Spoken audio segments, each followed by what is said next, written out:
So, good morning, everybody. Dobro utro to all participants and a warm welcome to all colleagues from Russia and from the EU, from a diverse range of European member states. We have 9 o'clock sharp. This is when our first workshop will start. I will wait 1 or 2 minutes more to allow some more participants to enter the room. And then I will start with a quick introduction.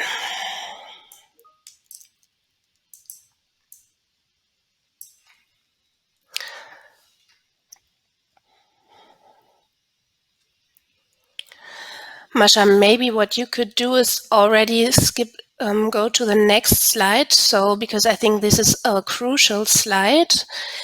It is showing you how to select the audio channel. It's well above the red circle that's called audio channel. You click on it and then there will appear a separate window and you can select the language that you would like to listen to. So if you would like to listen to English, if that is your preferred language, just select English and keep it throughout the webinar. If you select Russian, then you will listen to Russian throughout the webinar, no matter if you're a speaker or just a normal participant.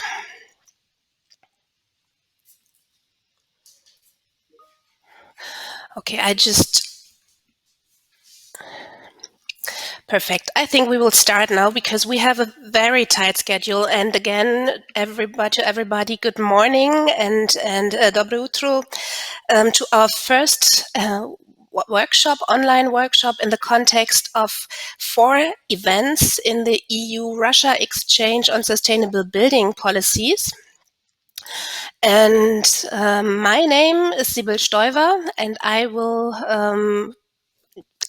co-moderate today's workshop in cooperation with Mariana Brodac from ABOC. And good morning, Mariana. Due to sudden circumstances, personal reasons, we have had to slightly change the moderation. So Oliver Rupp will not be there, but we will manage to do without him, and I will guide you through this webinar.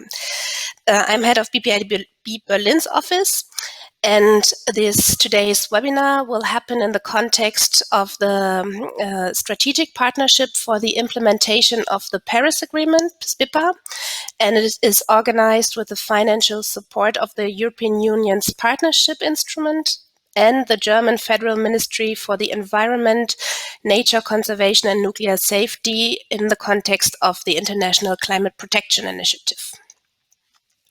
So we're much looking forward to this exchange program to understand what's going well in different countries and to learn from good practices. And before I hand over the microphone to Mariana, I would like to address some housekeeping rules. Masha, if you would be so kind to go to the next slide.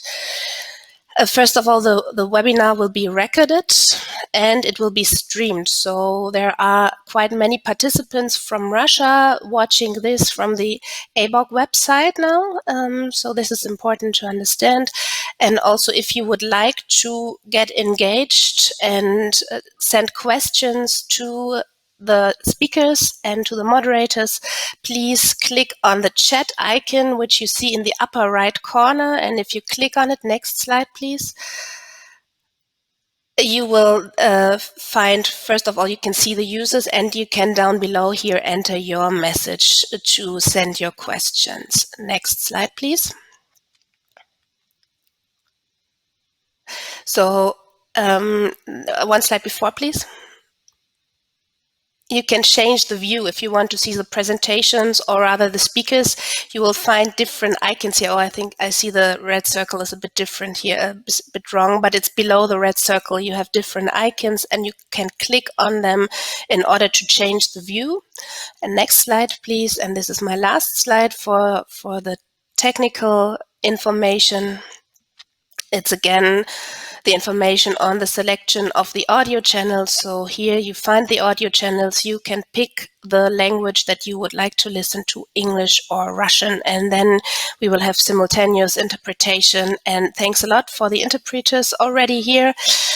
And I wish us a very good webinar. And now we have a quick look at the agenda before we have some words in Russian as well. So we have quite a dense program. We will get an introduction to the European Green Deal and the pathway to decarbonized building stock under the Fit for 55 package from Sven Dammann from the European Commission. And then we have one session looking more into more detail to the pathways for the building sector on the legislative framework, both in the EU, but also in Russia and in Germany. Then we have a Q&A session, and I encourage you to use the chat also during the speeches so we can collect the questions you may have. And then finally we have a break and enter after a break of 15 minutes to the next session. The second session will then go again a bit more into detail on policies and initiatives to stimulate deep renovations. We have one overview presentation by the European Commission's GRC again on financing instruments, and we have a presentation by our Russian colleague.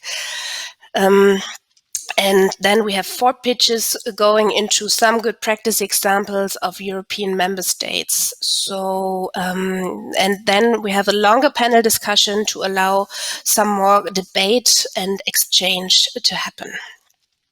And with this, I would say thanks again, Mariana, for all your patience. And the word, I hand over the moderation to you. Доброе утро, добрый день, добрый вечер. Смотря на эту карту, можно понять, почему я обращаюсь к вам вот с таким временным разнообразием. Прежде всего я хочу сказать, что это мероприятие организовано организацией Building Performance Institute of Europe, BPIE. Это ведущий независимый аналитический центр Европы по вопросам энергоэффективности зданий. Руководитель этой организации Оливер Ральф так сказал про видение этой организации. Наше видение – климатически нейтральная построенная среда, соответствующая амбициям Парижского соглашения и поддерживая справедливое и устойчивое общество. Коорганизатором этого вебинара является Российская ассоциация инженеров по отоплению, вентиляции, кондиционированию, теплоснабжению, строительной теплофизике, АВОК. И, соответственно, 2 у нас модератора. Это очень уважаемая и симпатичная Сибил Штойбер, которая является главой берлинского офиса Building Performance Institute of Europe, занимается политикой энергосбережения и устойчивого развития уже 10 лет и имеет степень доктора политических наук. И второй ко-модератор – это я, Марианна Бродич, профессор Московского архитектурного института, вице-президент ассоциации АВОК. Сегодня у нас мы проводим вебинар на 2 платформах. Одна платформа для иностранцев, скажем так, не русскоязычных людей – это Interactio. Другая платформа – это платформа проведения вебинаров АВОК. Мы это делаем для более комфортного участия наших русских слушателей, потому что на нашей платформе будет все проходить на русском языке. Мы будем сами переключать язык, и вы будете все слушать на русском языке. Записались на вебинар, тут написано больше 300 участников. Вот только на нашей платформе, мне сейчас показали, записалось 342 участника. Сейчас уже онлайн на нашей платформе порядка 100 участников, но все подтягиваются. И вот интересная география участников этого вебинара. Это 250 участников из России, 65 городов России на карте вы видите, какое разнообразие, географическое разнообразие. И 70 участников из 20 зарубежных стран. Я думаю, что мы можем теперь переходить уже непосредственно к вебинару. Все, что я не сказала, я скажу в конце. И я приглашаю Сибил начать вот первую сессию. Thanks, Mariana. And I'm happy to introduce you to Sven Dammann, who works at the European Commission's Directorate General Climate Protection, and he's in that DG Climate unit, unit for strategy and economic assessment, and especially works on energy efficiency policies, also for buildings. Sven Dammann, he holds a PhD in environmental indicators for buildings, and he's also familiar with the Russian context. He had the opportunity during his studies to do a field study on socioeconomic rural development in Russia. So I'm very happy to have you here, Sven, and the floor is yours.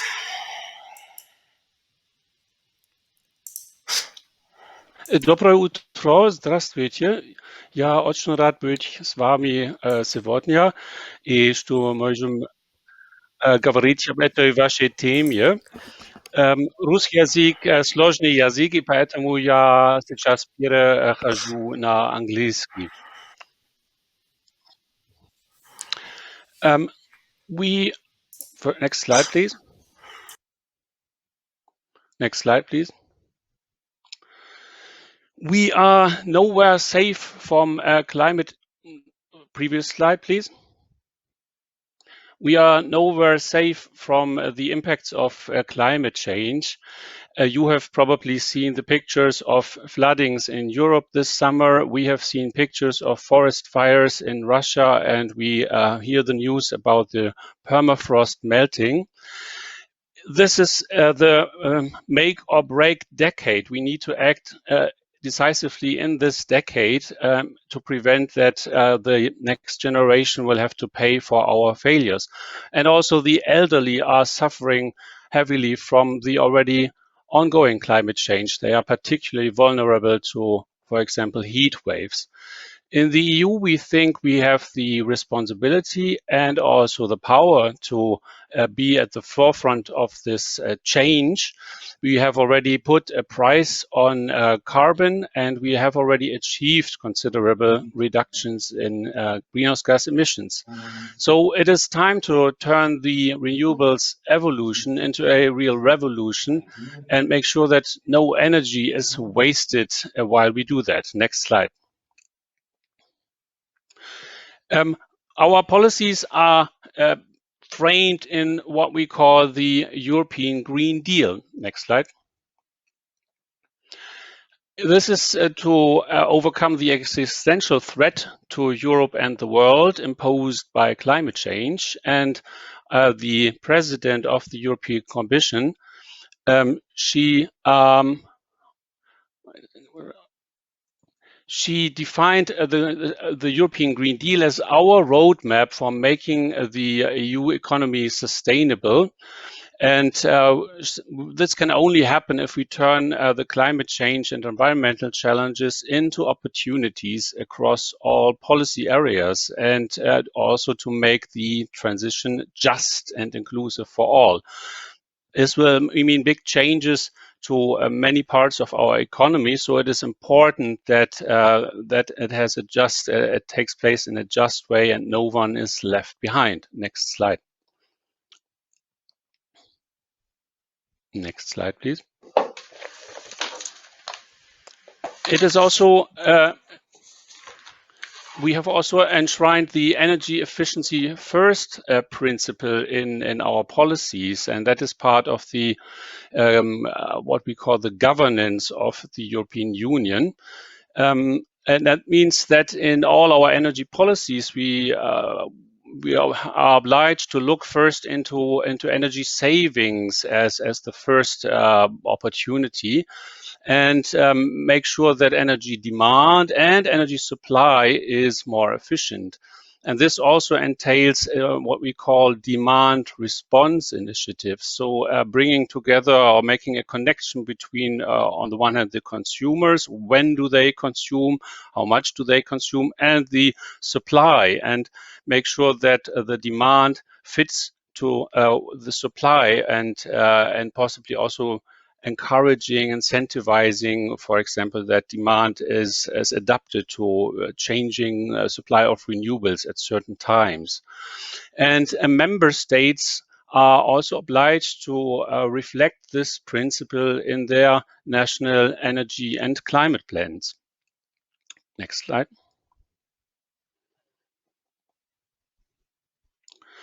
The European Union has a long track record in this. And let me here show you how our greenhouse gas emission targets have evolved over time. We have 1990 as a reference year. This is 100%. And to 2020, we had set the target of reducing greenhouse gas emissions by 20%. And we are happy to have overachieved this. We reduced the emissions by 24%.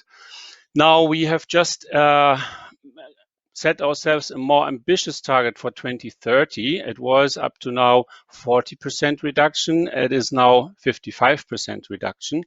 We have set a European climate law, which obliges us to define a new interim target for 2040, yet to be defined.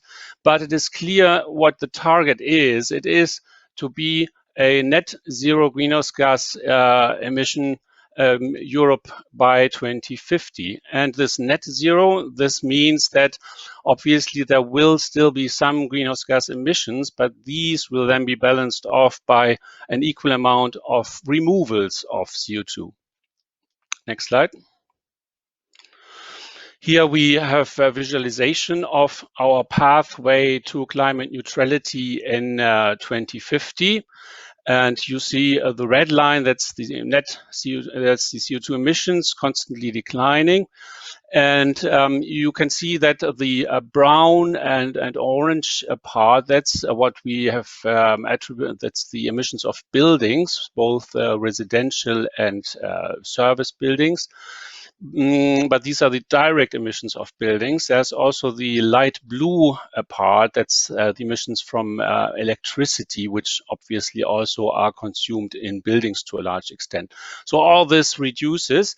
And you see at the very right hand that there is also a part underneath the zero line. And these are the removals that we also want to develop to balance off remaining emissions in 2050 and also in 2050.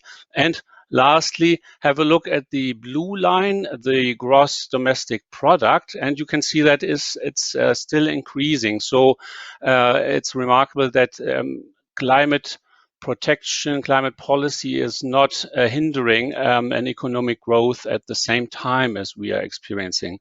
On the contrary, it is putting a boost to modernizing the economy and making it economically sustainable as well as environmentally sustainable. Next slide. We have made a very thorough modeling of what needs to be done in what sectors to achieve these targets. And with the legislative package we have just published in July, we found out that for reaching the 55% emission reduction target by 2030 in buildings, we need to reduce buildings' greenhouse gas emissions by 60% and their final energy consumption by 14%. And their energy consumption for heating and cooling by 18% compared to 2015. And well, the lower figures for final energy consumption and energy consumption for heating and cooling are obviously explained by a shift towards renewables in these areas of consumption. And you will find this elaborated in great detail in our modeling and our climate target plan for 2030. Next, please. Next slide. So in the European Green Deal, we will have a very comprehensive approach, or we have a very comprehensive approach to making our economy climate neutral across all sectors. On the left, you see what we need to do, and on the right, where we stand. For example, we need to have a circular economy. Currently, the European industry only uses 12% recycled materials. This has to increase. We also need to decarbonize road transport, currently responsible for 25% of our emissions. And here buildings can play a role because they can, in renovations, be equipped with charging stations for electric vehicles. This is part of current legislation and will be even more important in the future. We also obviously need to decarbonize the energy sector, accounting for more than 75% of EU's greenhouse gas emissions. And obviously, buildings need to become much more energy efficient. They account for 40% of energy consumption today. Next. Next slide, please. So let's have a closer look at some of these policies. Previous slide. So the Circular Economy Action Plan, well, we know that in the EU, buildings are responsible for half of all extracted materials and for 1/3 of waste generation. So that's a big chunk. We need to also think whole life cycle in buildings. We need to save the CO2 emissions that are embedded in the building materials. And this is why the Circular Economy Action Plan has one element to develop a roadmap for reducing whole life cycle carbon emissions in buildings. And we will publish that in 2023. So have a long-term strategy how to look into this part of buildings emissions, not only the operational emissions, but also the whole life cycle emissions. And one question that we are interested in is, can buildings become carbon sinks by use of building materials that capture and store carbon? And here we are grateful that we can learn from experiences in member states that pioneer this area. For example, Denmark, Sweden, Finland, and France, who are already about to launch legislation on this. Next slide. Next slide, please. Here, just to give some illustrative examples, concrete, for example, can it be used in a much more resource-efficient way? Like here, for example, have more empty spaces in it that would only use concrete where it really it's necessary. Next slide. Previous slide. Previous slide. Well, okay. Well, for example, here you see that they have done an analysis of where the forces really are in this construction part, and then allocate the concrete there instead of having the same amount everywhere. So there's a lot of space for innovation in this area. Please move to the renovation wave slide, the green one.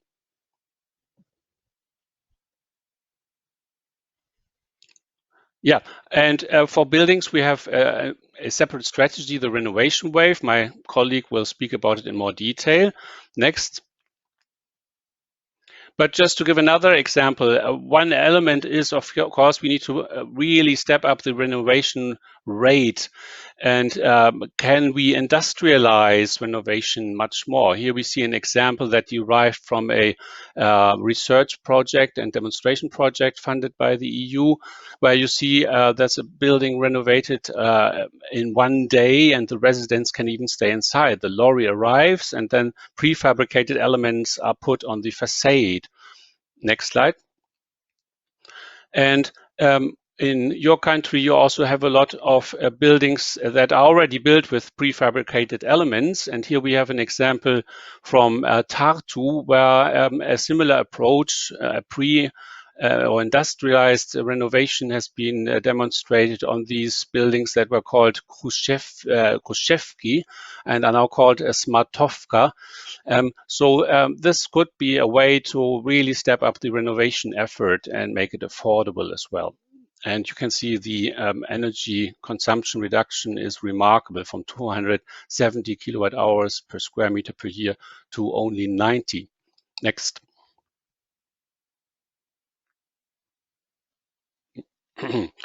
So we recently made an entire package for new legislative proposals, or sharpened legislative proposals, to achieve our reduction target for 2030. Let me explain you what this package contained. Next. I'm here listing only those elements that are particularly relevant to buildings. Well, we renewed the emission trading system to include buildings. We have a border adjustment mechanism that makes sure that energy intensive or carbon intensive materials are imported, and there's a fair that there's no competitive disadvantage for the EU industry and competition with materials produced elsewhere. We are proposing in December a new law for energy performance of buildings. My colleague will talk about that in more detail. We have a new revised Renewable Energy Directive, which has a target for buildings as well. And these are sort of a very comprehensive package. Next, please.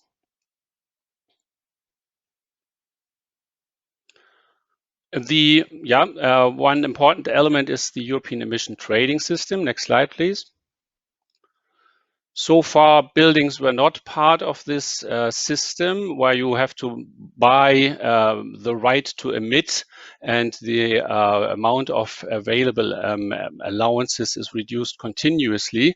But from 2023 on, I think there will be buildings included in this emission trading system, together with the transport sector. And there's the target to reduce this by 45% the emissions in this sector compared to 2005. Next, please. Well, I think I'll jump this over. Next, please.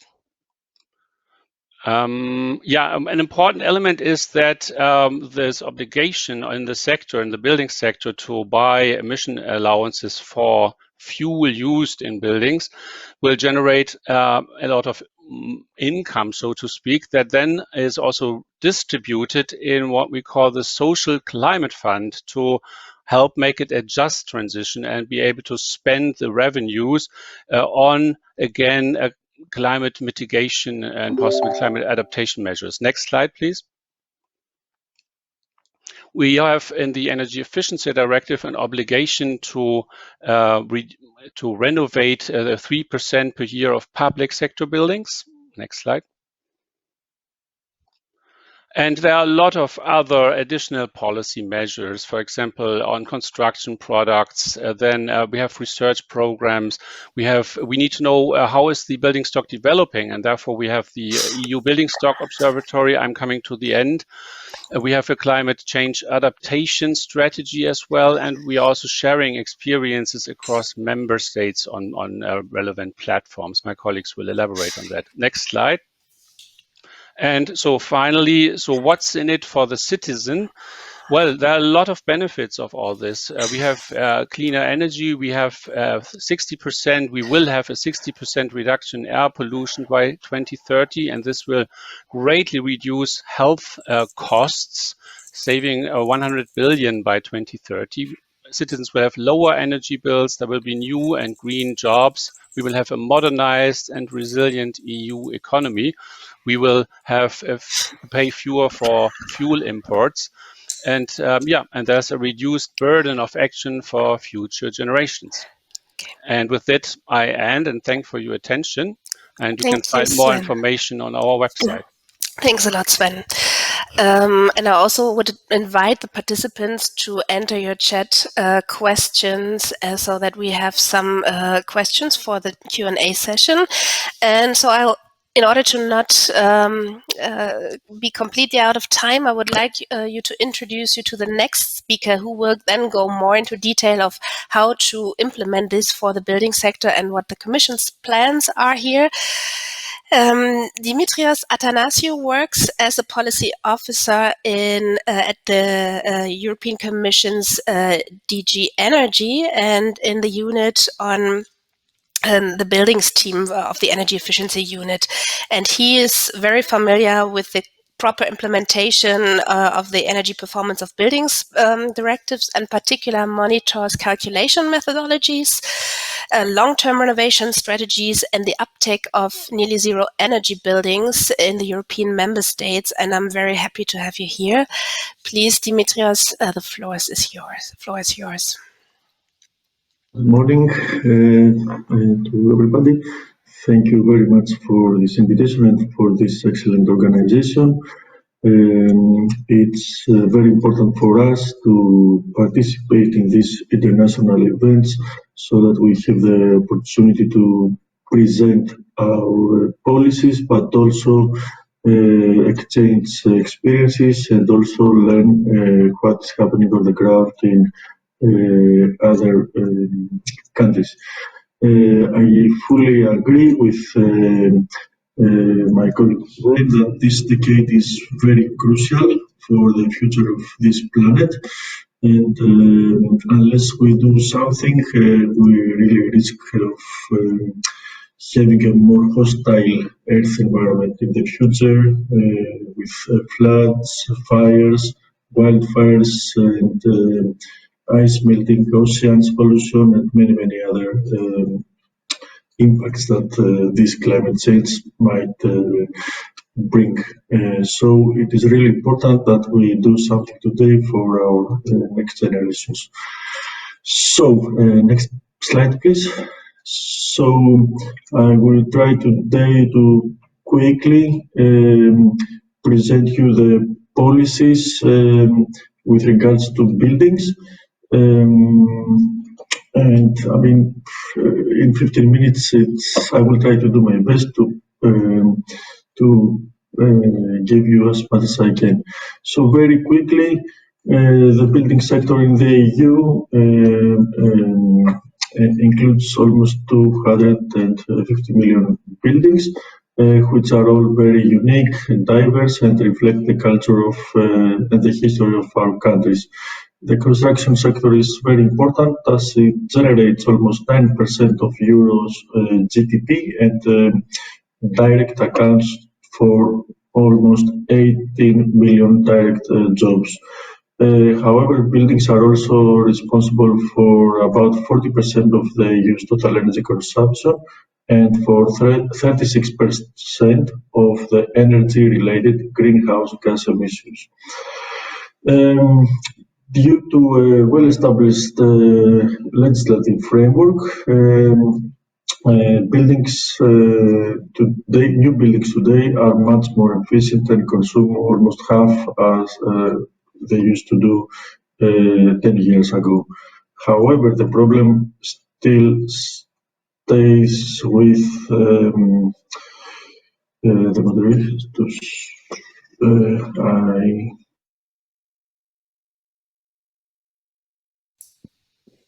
Yes, maybe if you had another microphone, because now the sound is not so very well. I don't know, or you just skip the microphone and use your computer. Is it any better now? Yes. Oh, perfect. Sorry about that. So I was referring to existing building stock, which is very old and inefficient, and most of the buildings of today will still be standing in 2050. Almost 75% of the existing building stock is not well performing, and unfortunately, the current renovation rates are only about 1%. We also have to mention that buildings have a big influence on EU's citizens and households' economic conditions, as the quality and the energy performance of buildings have a major impact on affordability of housing, and therefore low efficiency is one of the main causes of energy poverty. Next slide, please. So, Sven, my colleague, mentioned before the most important legislative framework for the building sector. And here again, I mentioned the Energy Performance of Buildings Directive, which is the main instrument addressing buildings performance. But this also is complemented with the Energy Efficiency Directive, which is a framework directive, an umbrella directive dealing with the energy efficiency target, but also includes elements on public buildings, metering billing, split incentives, and many, many others. We also have to mention the EU eco-design legislation and the energy labeling. They're very important because they set the minimum standards for products, and of course the intention is to ban some not well-performing products from the market. Similarly, the energy labeling scheme provides a clear indication of energy efficiency and other key features of any product. And then, of course, it is the Renewable Energy Directive, which also covers many elements for the promotion of renewables in the building sector. Next slide, please. So, now, the Energy Performance of Building Directive is indeed the main legislation for buildings, and it covers a broad set of policies and supportive measures that will help to make national EU governments to boost energy performance of buildings, both new and existing buildings. It all started back in 2002 with the first Energy Performance of Building Directive, but then we had a recast of the directive in 2010. I will start with this one and the main elements of this directive, which include, first of all, methodology for the calculation of energy performance of buildings, but also based on this methodology, now member states must set cost-optimal minimum energy performance requirements for new buildings, for existing buildings undergoing major renovations, but also for the replacement of building elements like heating and cooling systems, roofs and walls. Another very important provision of this directive is that all new buildings must be nearly zero energy buildings from 2021. For public buildings, this is valid from 2019.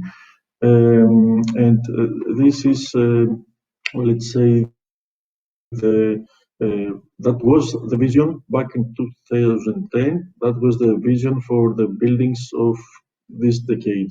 So nearly zero energy buildings are buildings with very low, very high energy performance, meaning that the energy demand is very low, and most of it has to be covered by renewable energy. Finally, in 2010, even before, it was necessary for member states to establish energy performance certification schemes. So whenever a building is to be sold or rented, then an energy performance certificate must be issued. And similarly, there are inspection schemes for heating and air conditioning systems to be done regularly. It is important to mention that the directive is also supported by many other documents, recommendations, regulations, guidance to support these basic provisions. And also we have to mention that since there are many differences in member states, the directive also provides flexibility to reflect the national conditions, the climate conditions, the market uptake, the energy mix, maybe type of building stock, the construction methods, all these. So all these have to be considered at national level, but of course the main rules are provided by the Energy Performance of Building Directive. We also have to mention that the Commission has established a set of standards and accompanying technical reports to support the EPBD, the Energy Performance of Building Standards. These are managed by the European Committee for Standardization, the SEN. Next slide, please. So in 2018, as part of the energy,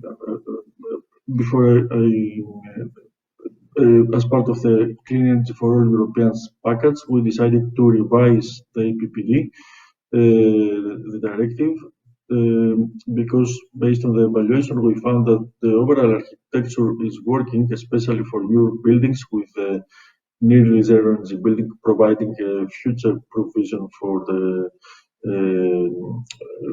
buildings of 2021, and cost optimality was an efficient way to set minimum energy performance requirements. Also, the EPC was a useful driver market tool, but still there is room for improvement, especially to increase the renovation rates, to modernize the building stock and make better use of EPCs and EPCs databases. Next slide, please.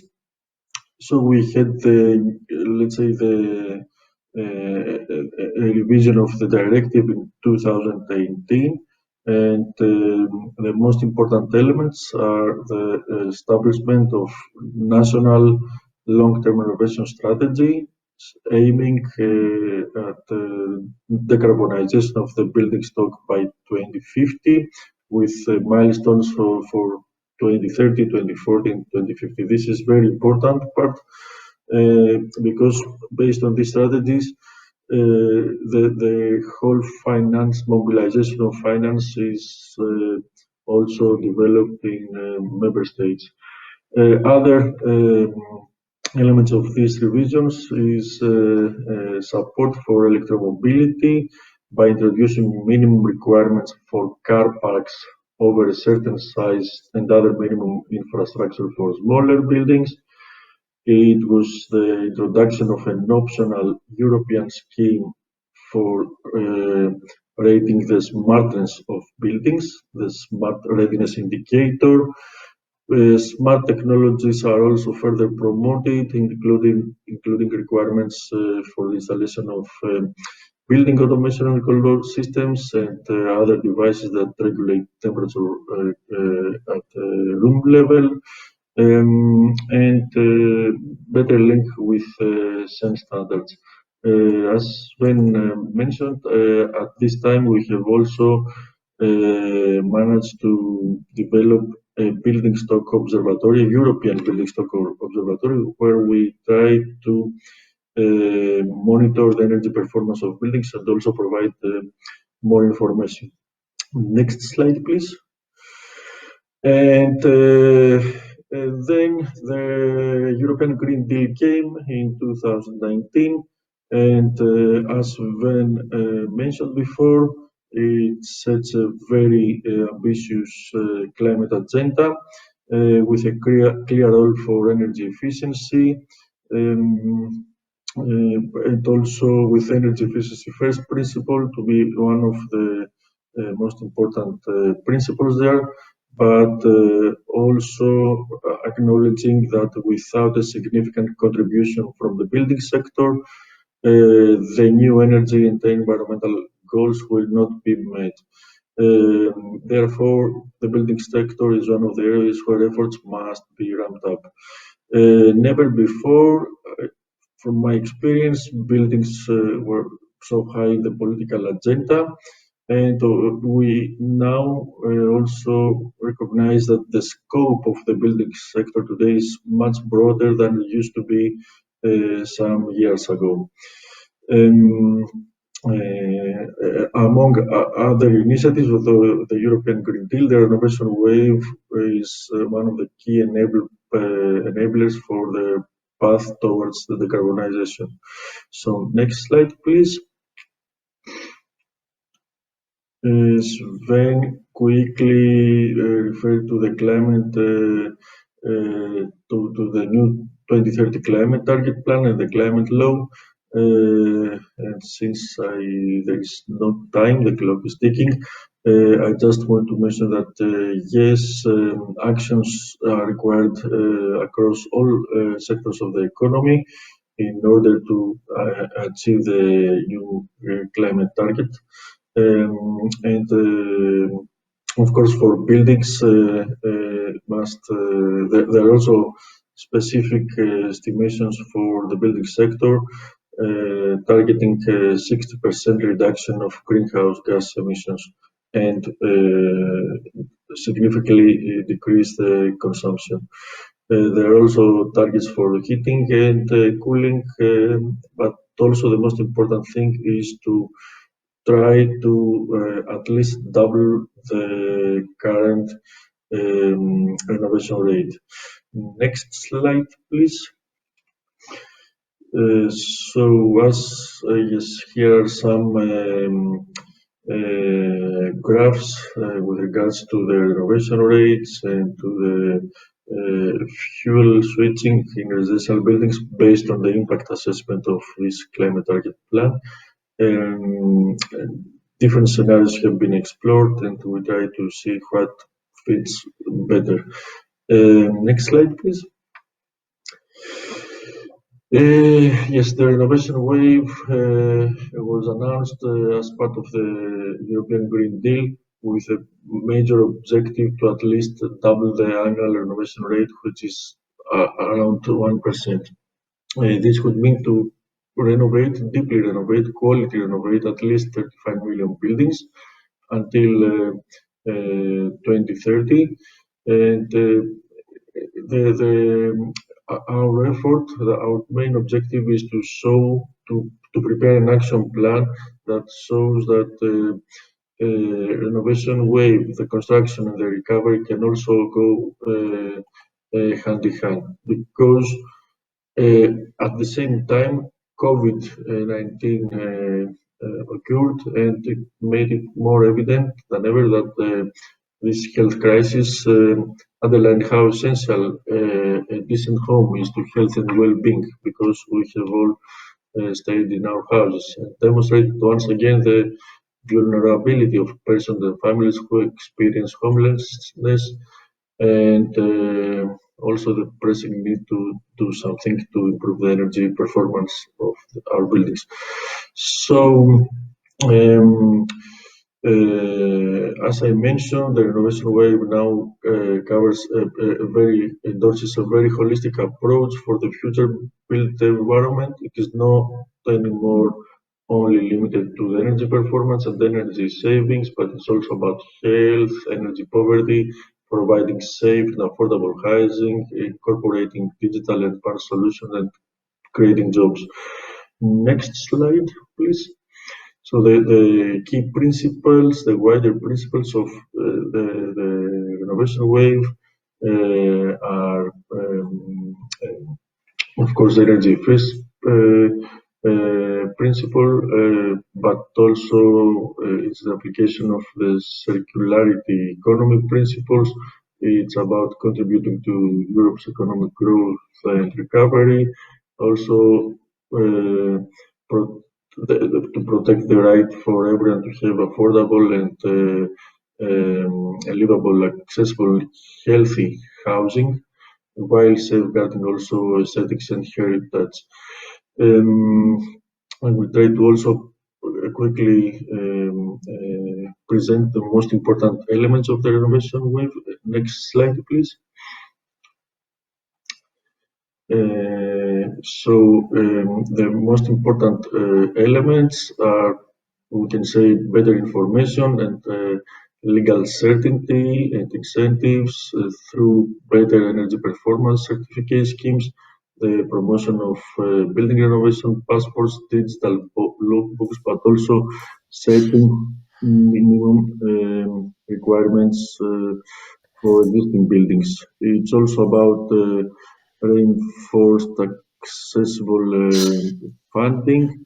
It's about promotion, comprehensive and integrated renovation interventions for smart buildings, integration of renewable energy, and many, many other things. Next slide. I understand that I have to, yes, one more minute. So the focus areas are the worst performing buildings, decarbonization, heating and cooling, and trying to also focus on public sector like school and hospitals. Next slide. Yes, this is another, let's say, slide for the comprehensiveness of the renovation wave. Maybe the next slide, please.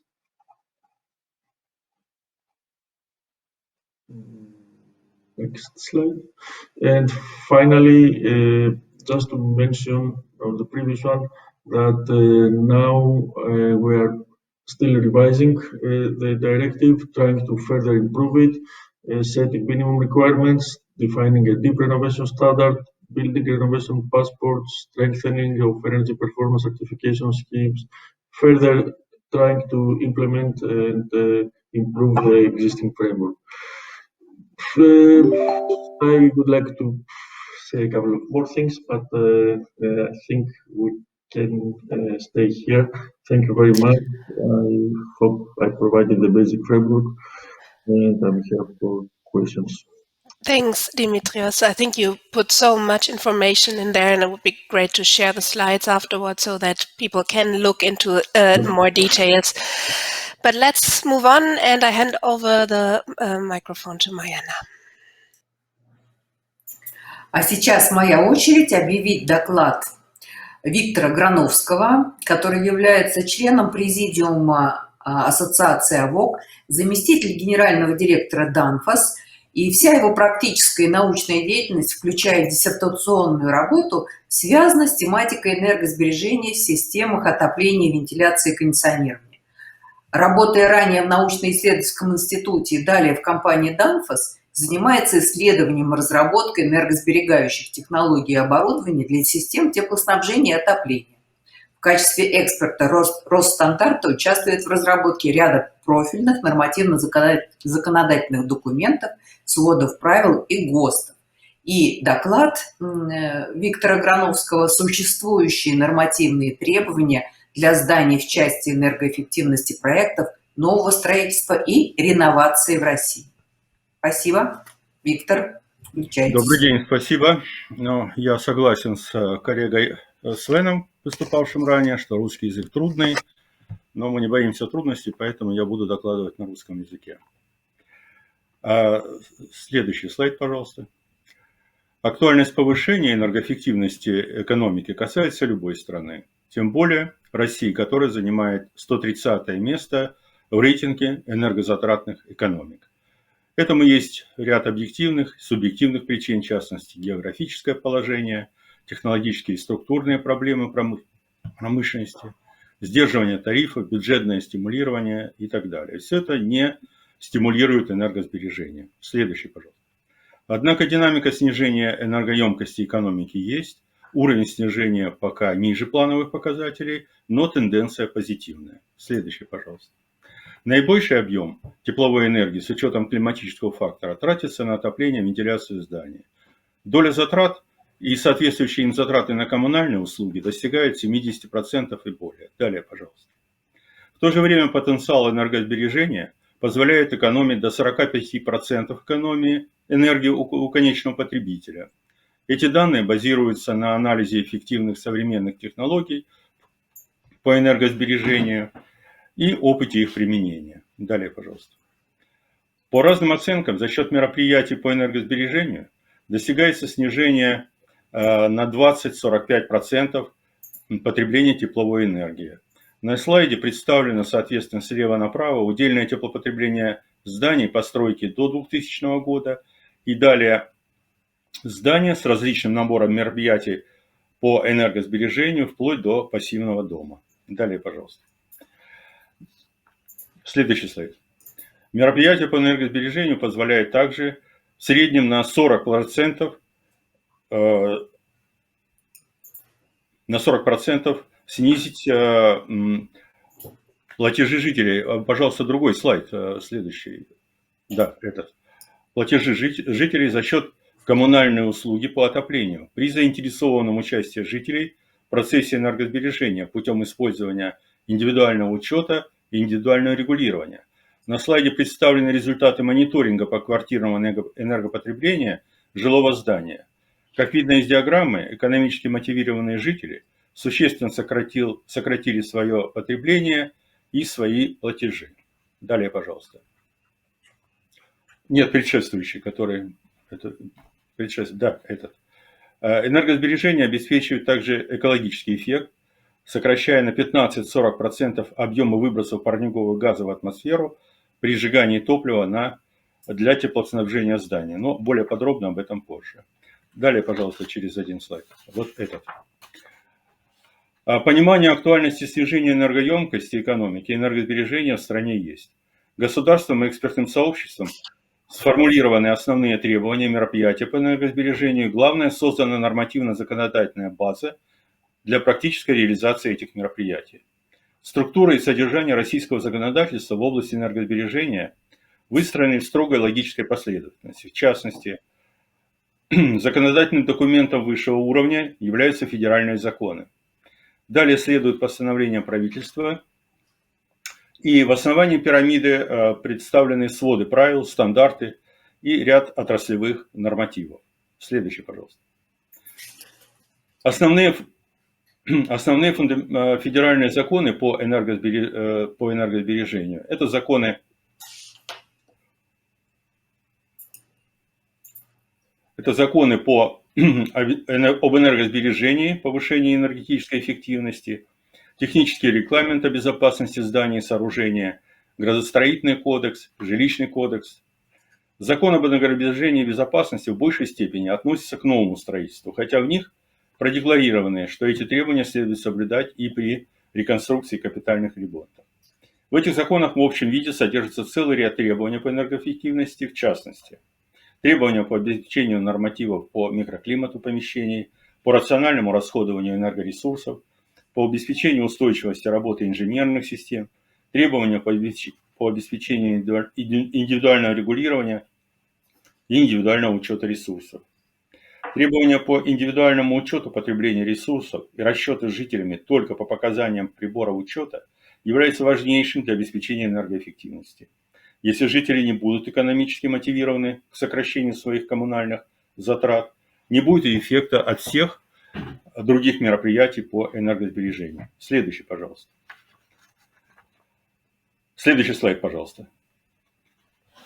Градостроительные и жилищные кодексы содержат требования по эксплуатации зданий и их ремонту. К сожалению, именно ремонту, а не реновации. Причем ремонту только в местах общего пользования, что еще больше снижает возможность реализации мероприятий по энергосбережению в здании существующего жилого фонда. Есть объективные и субъективные причины такого подхода, но это большая отдельная тема. Бесспорно, эти законы необходимо корректировать. Мы подготовили необходимые предложения по корректировке и направили их в соответствующие властные органы. Далее по ранжиру, следующий, пожалуйста. По ранжиру следует постановление правительства, которое уточняет требования федеральных законов. К основным постановлениям правительства, касающимся темы энергосбережения, следует отнести испорченный слайд. Постановление об установлении требований и класса энергоэффективности многоквартирных домов, где в том числе приведены требования по основным мероприятиям по энергосбережению. И постановление – это правило предоставления коммунальных услуг, в котором представлены алгоритмы и формула расчета жителями за потребленные ресурсы.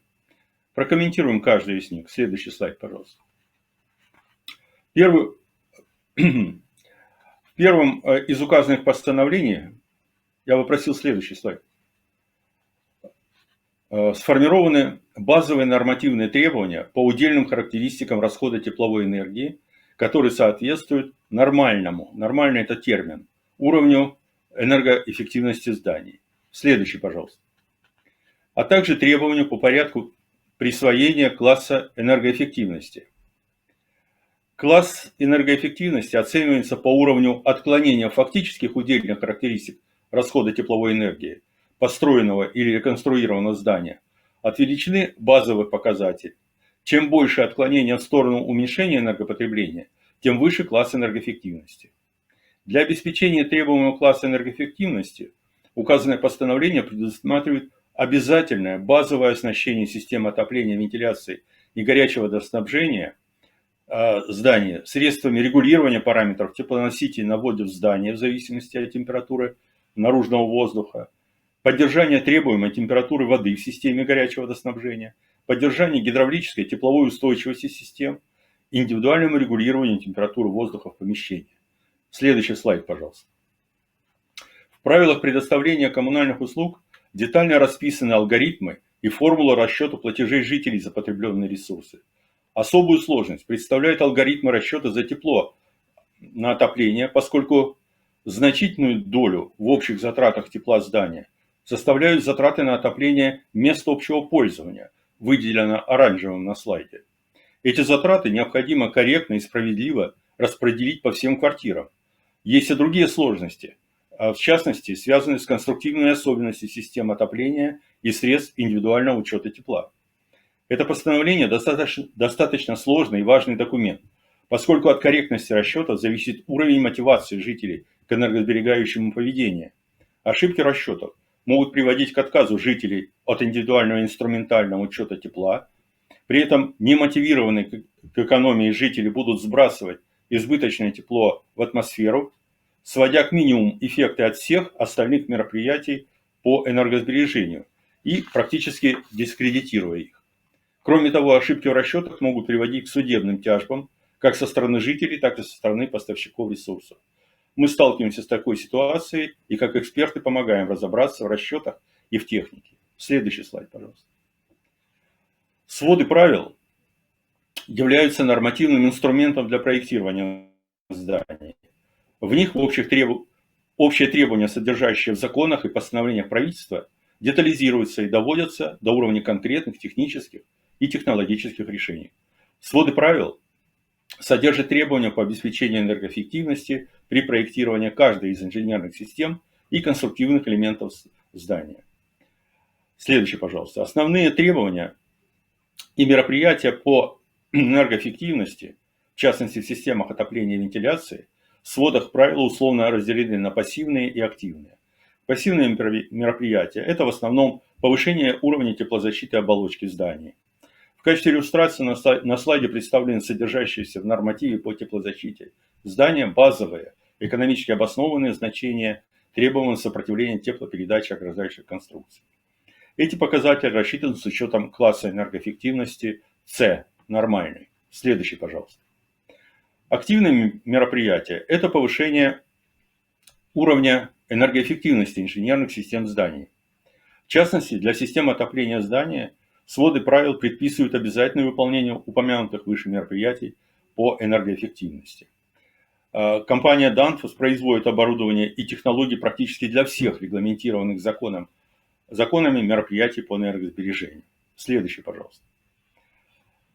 Выше мы говорили, что класс энергоэффективности вновь построенного и реконструированного здания зависит от уровня отклонения фактических показателей от базовых. В сводах правил представлена методика и формула расчета фактических показателей расхода тепловой энергии в зависимости от принятого при проектировании набора пассивных и активных мероприятий по энергосбережению. Как видно из представленного выше обзора, нормативные требования по энергоэффективности зданий выстроены в достаточно четкую логическую технологическую последовательность, начиная от общих требований к безопасности здания, его энергоэффективного функционирования и заканчивая конкретными техническими и технологическими решениями для обеспечения энергоэффективности. Следующий, пожалуйста. Однако повышение энергоэффективности решает не только традиционные задачи по снижению энергоемкости экономики, но с учетом сегодняшней мировой климатической повестки решает важнейшие экологические задачи. Многоквартирные здания являются косвенным эмитентом парниковых газов. Косвенным, поскольку в самом здании не сжигается топливо, однако здание является потребителем тепловой и электрической энергии, получаемой при сжигании топлива. По совокупному уровню эмиссии СО2 здания существующего жилого фонда сопоставимы с несколькими крупными металлургическими заводами. Мы провели расчеты углеродного следа этих зданий до и после реновации для оценки их вклада в общий по стране объем выбрасываемых в атмосферу парниковых газов. Предложенная нами формула расчета включает коэффициент эффективности мероприятий по энергосбережению, углеродный след оборудования и изделий, применяемых мероприятий по энергоэффективности, отраслевой коэффициент эмиссии СО2, зависящий от вида топлива и типа генератора тепловой энергии. Следующий, пожалуйста. Расчеты показывают, что снижение суммарной эмиссии всех отапливаемых зданий после реновации позволяет практически на четверть уменьшить нагрузку на экосистему страны. С учетом требуемого объема инвестиций в мероприятия по энергосбережению, суммарного объема и рыночной стоимости свободных углеродных единиц, полученных в результате снижения выбросов СО2, то есть так называемых карбоновых денег, срок реновации всех зданий существующего фонда составит порядка 30 лет.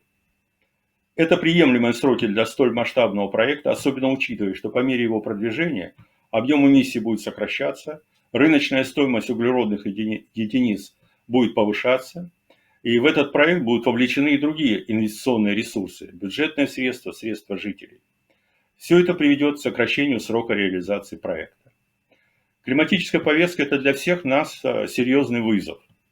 Реагируя на него, в России в этом году принят федеральный закон об ограничении выбросов парниковых газов. Это первый шаг нормирования по этому направлению. Необходимо его развивать, чем мы в настоящее время и стараемся заниматься. Спасибо.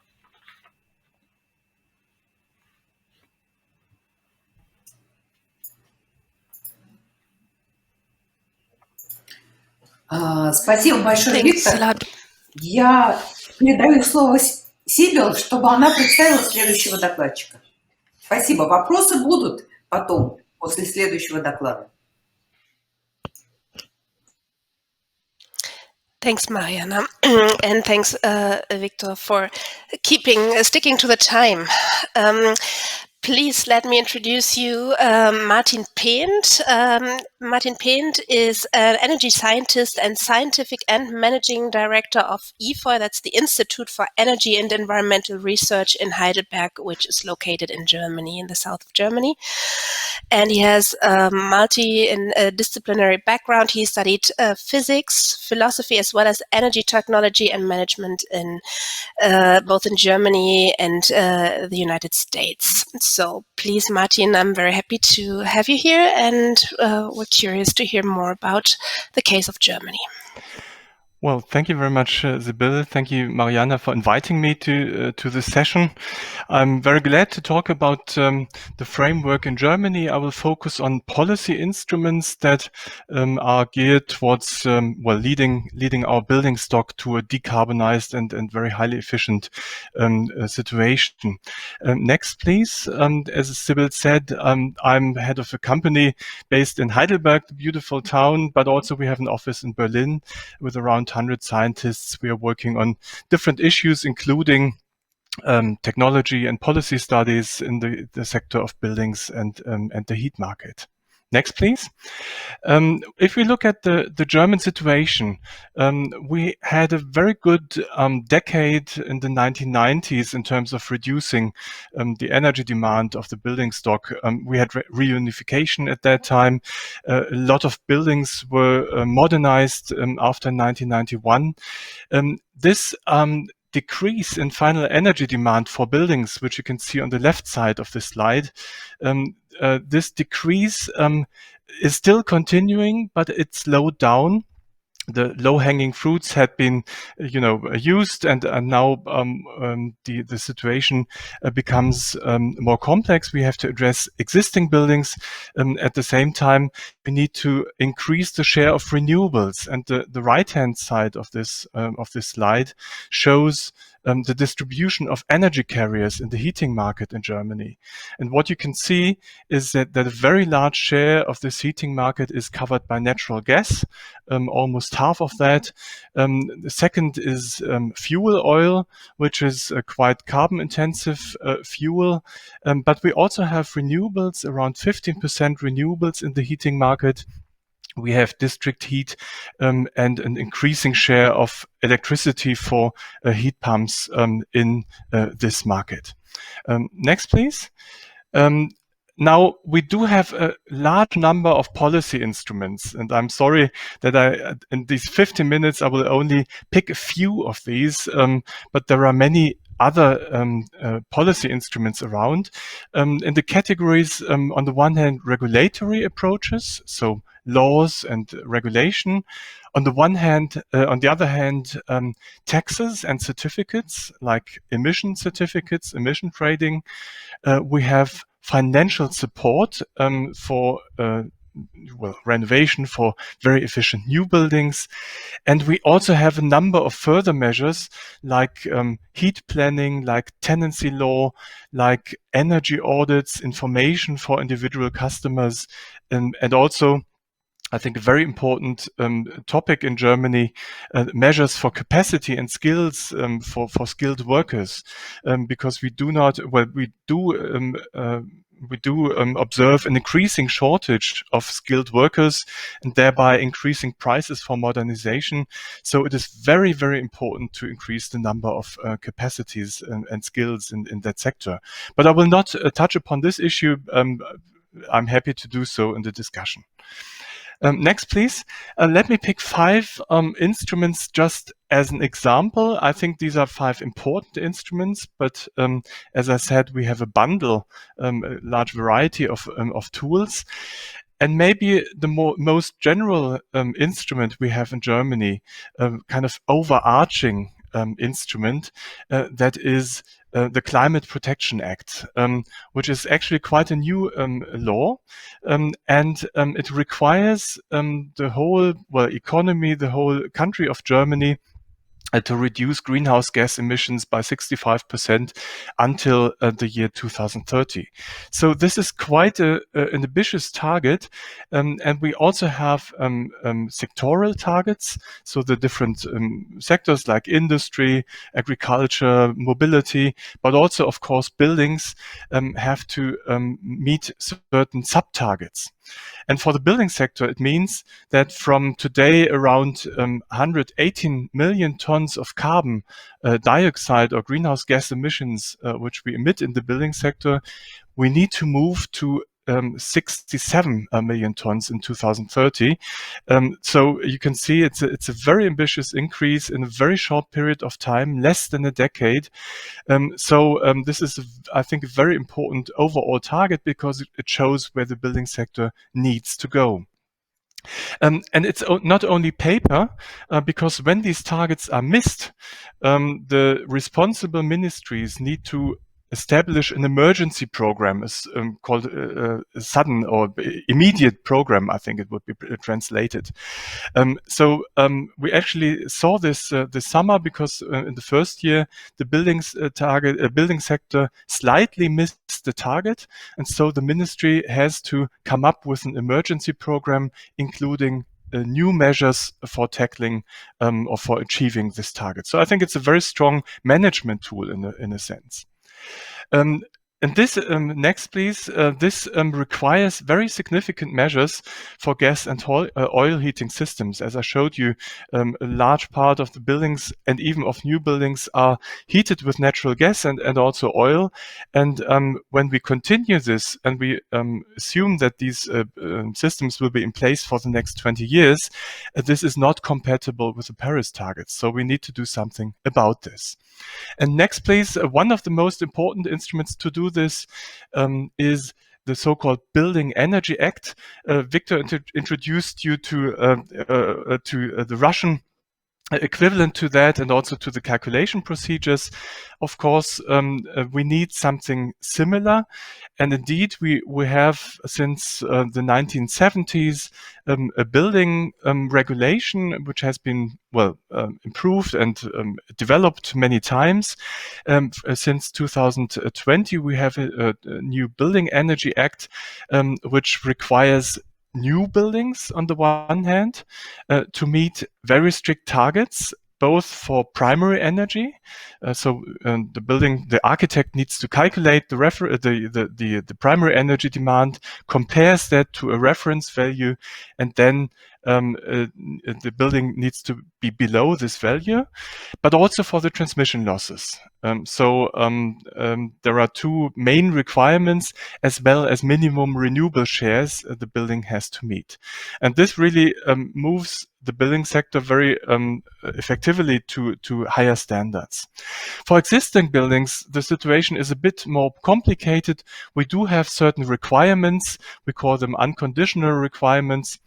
So, for instance, when you have a building, you're a building owner, you need to insulate the rooftop floor, or you need to insulate your heating pipes, or similar things. And also, if certain works are carried out, for instance, the renovation of the outer wall, after the modernization, the wall has to submit or to reach a certain U value, so a certain quality of the insulation. And this leads to, on the one hand, to really reduced energy and greenhouse gas emissions, especially of new buildings.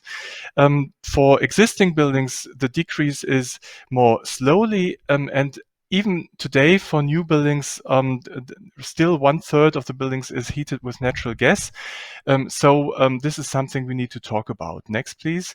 And there is another issue why the heat demand is not decreasing with the speed we would expect.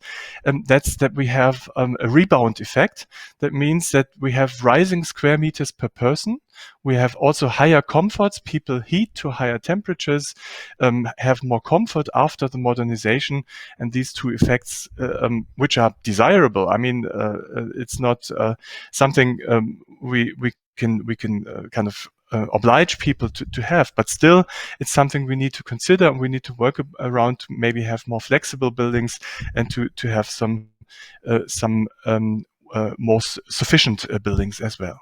So next slide, we do have some discussions in this area of further tightening the standards that might happen in the next with the next government, which we will have in after the election in September. We might also discuss introducing new elements. In the beginning, it was mentioned the issue of gray energy or embodied energy. Maybe something like that would be included in the new Energy Act.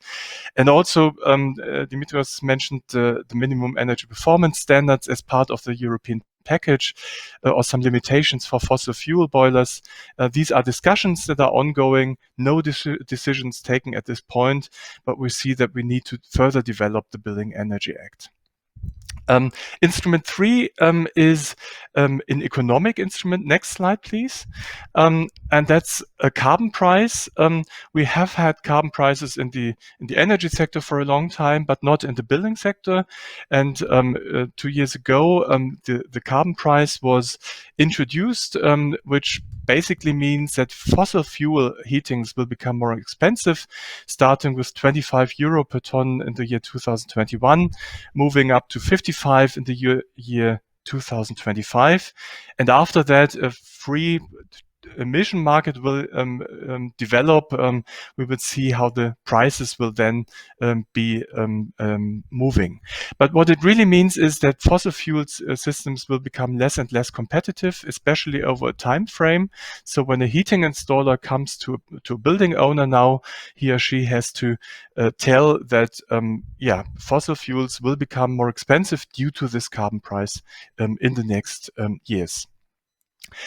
Two more instruments I would like to mention in my short presentation. Sorry for only touching shortly on these. A very important tool is the financial support scheme called BEG, Federal Program for Efficient Buildings. It would be translated. And it really gives a very high financial support, both for individual renovation measures like insulation, new windows, etc., for renewable heating systems, but also for very efficient new buildings. And the support rates are really very attractive. For instance, if you replace an oil boiler by a heat pump, you might get up to 45 or even 50% under certain conditions of the investment cost. So a really high burden of replacing a fossil fuel system by heat pumps. Heat pumps are one of the most attractive and promising technologies for the heating market, apart from district heating in Germany. This is a very high support. Major renovations are supported with between 25 and 45%, and new buildings up to 25%. The more efficient, the better the support quota. And this really led to a run on modernization as well as for new buildings, a very high demand for this program since it was established a few months or a year ago. Even up to 12 billion euro in this year, which is really a lot of money. But it is well invested because the government gets a lot back in terms of decreased unemployment, in terms of added value in the country. So I think in terms of the macroeconomic view, it is a very important measure. Next, please. Just to mention, there will also be a new program for decarbonization of the district heat. It's kind of the sister of the BEG. This program is something we developed at my company, and I hope it will become effective in October. It depends a little bit on the European Commission and their approval for this program. Next slide, and the final instrument I would just briefly touch upon is something that was mentioned in the beginning as well. We developed 10 years ago the individual building renovation passport, and this is not an economic instrument so much, but it is an information instrument. So really an energy audit for building owners, taking into consideration the circumstances of the building. So the auditor really goes to the building, makes an on-site visit, and recommends packages of renovation with which the building can be developed to very deep renovation status, even when it is a stepwise renovation. So the idea is really to prepare the building owner for the stepwise renovation, to avoid that wrong investments are made, that lock-in effects occur, this individual building roadmap or the renovation passport was then actually implemented on national level, but we also had a European project called IB Road to implement that on a European level. I'm almost ready. And this tool is highly financially supported and also coupled to the investment subsidies. So I think it's a good example of making deep renovations happen and supporting the individual building owners. Last slide, please. Just to come back to this list of measures, there would be a lot of many more instruments I could touch upon. Initially, it was mentioned industrialized renovation. There is a specific support scheme for that and other issues, but my time is running out. So I have to transfer that either to the discussion or later on to some kind of dialogue. And with that, next slide, please. I'm very happy. I thank you for your attention and hand over back to Sibylle. Thanks a lot, Martin. And I think this is actually has been a good overview and links perfectly to the first question that we received in the chat, and which is that what incentive measures are recommended by the European Commission for the population. And I think it links to also what Viktor Granovsky said earlier, that it is important to motivate citizens and in order to make the policy instruments work. And we've seen you were introducing the individueller Sanierungsfahrplan. This would be one instrument to incentivize motivate citizens and provide information as well as providing financial support. And I would like to direct this question and invite the other speakers from this first session to also join this Q&A session, and would I like to direct this question to Sven Daman at first, and then Dimitrios Athanasiou. What do you think? What are important measures to really take the population on board, and especially in view of this the need for top-down measures at some point, but also the need for the population to really take that and implement renovation activities. So I don't know if... Yeah, I can say a few words on that. No, thank you. And it was very interesting to see what's going on in Russia and also in Germany. Germany, of course, being part of the also the EU legislative framework. For citizens, I think there are still some obstacles to overcome for citizens to engage in renovation and also in deep renovation. That's also one important question. Like, if you, we need to be very active at points where people might consider a renovation, like, for example, when there's a handover of buildings, when they buy a building. And then I think there have to be really easy packages. Today, it's still very, very complex for a building owner to renovate a building. You need to organize the financial side, you need to organize the technical side, and so it's very complex and cumbersome. So I think we need to have more industrialized solutions that make the renovation faster, but we also have to offer what we call one-stop shops, so integrated packages that include financing. And yeah, we also see that member states have innovative solutions. In the Netherlands, for example, we see that loans for renovating buildings are sometimes attached to the building. So even if you move into a building, you renovate, you take a credit, and then at some point maybe you move out because you have a new job in a different place, but the credit remains with the building at the same conditions, and you can sell the credit with the building. So this is, for example, something that could help lower the hurdles for citizens, for owners to renovate. And I'm curious to also hear what my colleagues think.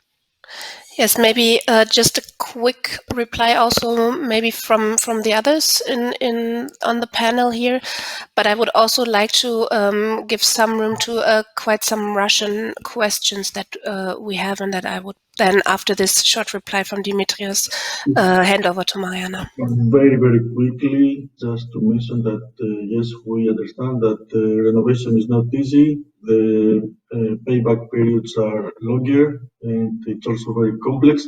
That was exactly the objective of the renovation wave, to gather everything that is necessary and to make the whole process easier. So, with regards to finance, there are many. We're investing a lot into it, and there are many billions available for the governments, but also for the citizens. We also see very good examples in member states through, let's say, other fiscal measures, tax reduces, that all these energy efficiency measures should be excluded from the taxes. There are incentives going to different directions, also with campaign measures, trying to also raise the awareness and mostly the wider benefits of the renovation. So there is a huge package of different incentives here, both financial but also supportive in terms of technical assistance, for example, for member states, and so on. All these other tools, like the book, the building passport, the EPC, the eco-labeling, and also market tools, trying exactly to incentivize citizens towards a better performed product or building. Thanks, Mariana. There are questions in Russian which I am not capable of reading. Вы знаете, я хочу сказать, что к Виктору Грановскому посыпалось много вопросов. Наверное, это потому, что слушают российские или русскоязычные слушатели, поэтому к нему вопросов много. Можно я начну с первого? Ну, как минимум задам два. Я попрошу Виктора включить камеру, чтобы мы вас видели, и включить микрофон. Здесь? Да, замечательно. Вот у вас на одном из слайдов, там, где вы говорите про капитальный ремонт, и надпись «Энергоэффективность при капитальном ремонте не обеспечивается», большой красный крест. Не могли ли бы вы пояснить? Да, спасибо. Ну, логика этого креста вот в чем. Значит, здания существующего жилого фонда, постройки, ну, ориентировочно до 2000 года, они бесспорно нуждаются в энергореновации, так назовем. Но не в меньшей степени они с учетом изношенности нуждаются и в простом капитальном ремонте. Вот эти два понятия, Renovation и Repair, нужно четко разделять. Капитальный ремонт с учетом существующего законодательства и практики реализации этого общероссийского проекта, он реализуется на деньги жителей. Они достаточно скромные, эти взносы жителей. Поэтому этот восстановительный ремонт ограничивается только восстановлением ряда систем инженерных каких-то элементов конструкции здания.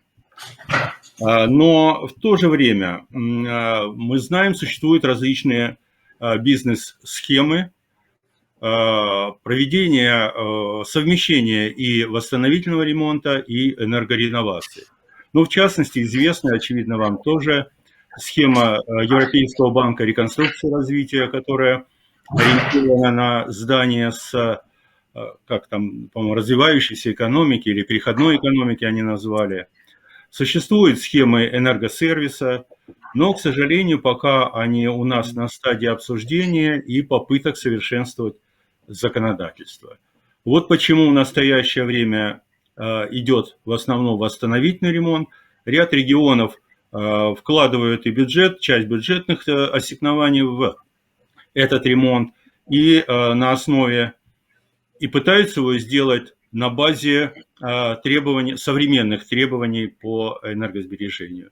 Но это очень локально, очень мало пока. А огромные выбросы тепла и сирич СО2 идут от существующего жилого фонда, и с этим нужно серьезно заниматься. Спасибо. Сибил, можно я задам дальше вопрос Виктору? Sure. Вопрос пришел от русских слушателей. Нет, этот вопрос от нас. Каковы адекватные подходы к повышению энергоэффективности зданий в России? Являются ли строительные нормы наиболее перспективными вариантами? Видите ли вы возможность широкого внедрения сертификатов энергоэффективности или наиболее перспективными решениями являются частные подходы, такие как схемы финансирования или частные сертификаты? А что значит вопрос от нас? Это от кого? От европейских коллег? От европейских коллег, да. Ну, спасибо, вопрос понятен. Я думаю, что комплексно нужно подходить. Бесспорно, совершенствование норматива – это обязательное условие. Мы, знакомые с практикой проведения мероприятий по энергоэффективности, сталкиваемся, что это серьезная движущая сила продвижения. Закон нельзя нарушать, и это уже определяет дальнейшее. Если говорить о новостройке, я не очень понимаю термин «сертификат энергоэффективности». Если это аналог класса энергоэффективности, то здесь он пока с учетом нормативов является каким-то административным рычагом. Необходима мотивация. Вот то, что перед этим обсуждали коллеги, как мотивировать. Но коллеги говорили из Европейского Союза, говорили, вот как я понял, шла речь о частном домовладении. Мы здесь по структуре строительства в России говорим в основном сейчас о многоквартирных домах. Так вот, когда мы говорим о том, как мотивировать, первое, застройщика в строительстве энергоэффективного дома, мы считаем, что здесь должны быть как налоговые какие-то поощрения, должны быть льготное кредитование для строительства энергоэффективных зданий, и это должен выполнять бюджет. Если говорить о мотивации жителей при приобретении энергоэффективного жилья, то, очевидно, одним из мотивов должно явиться, кроме того, что житель должен понимать, что если он купит квартиру в энергоэффективном доме, его коммунальные услуги будут снижены по сравнению с неэнергоэффективным домом, они еще должны, очевидно, иметь что-то типа льготной ипотеки. И, кстати, в Минстрое, в Министерстве строительства сейчас идет дискуссия о возможности такого подхода тоже.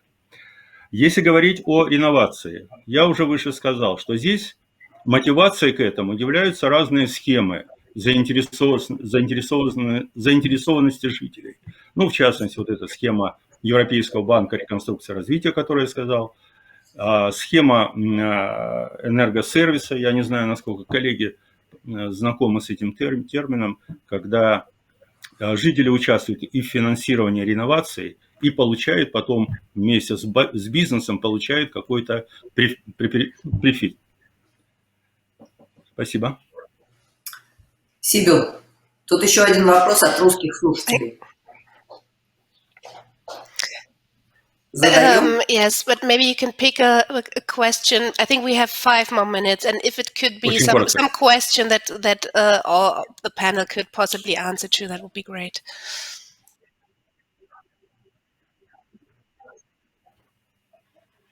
Нет, я думаю, что это чисто вопрос внутренний. Относится к России. Да, поэтому, может быть, я отдельно могу... Но вопрос интересный. So shortly address it, and then I have one more final question, and then we close this session. Значит, вопрос... Давайте, Марина, пожалуйста. В вашей презентации, Виктор, в вашей презентации упомянуты требования по сопротивлению теплопередачи, но нет требований к воздухопроницаемости. Каковы причины низких норм тепловой защиты зданий по воздухопроницаемости в РФ, Российской Федерации, по сравнению, например, с Республикой Беларусь и многими странами Европы, а также отмена обязательного испытания зданий на воздухопроницаемость?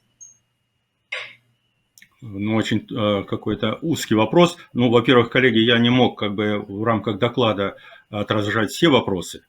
Во-вторых, тем более воздухопроницаемость является компонентом теплозащиты здания, и интегральные характеристики, которые я приводил, они включают в себя и этот фактор.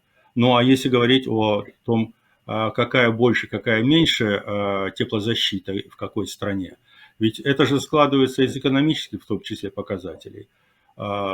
Сроки окупаемости. Если мы сейчас пойдем по пути создания какого-то аналога пассивного дома, то срок его окупаемости будет соизмерим с жизненным циклом здания.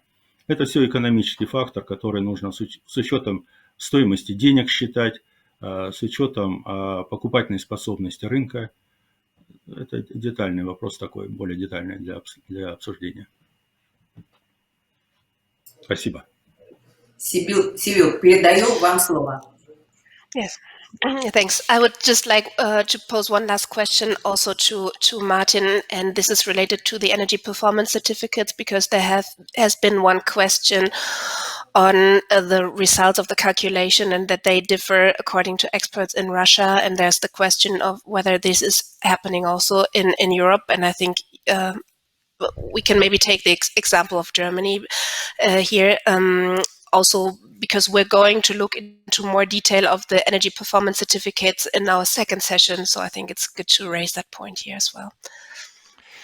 Yeah, thank you. I mean, every member state in Europe has a slightly different approach to EPCs, but there are some general requirements.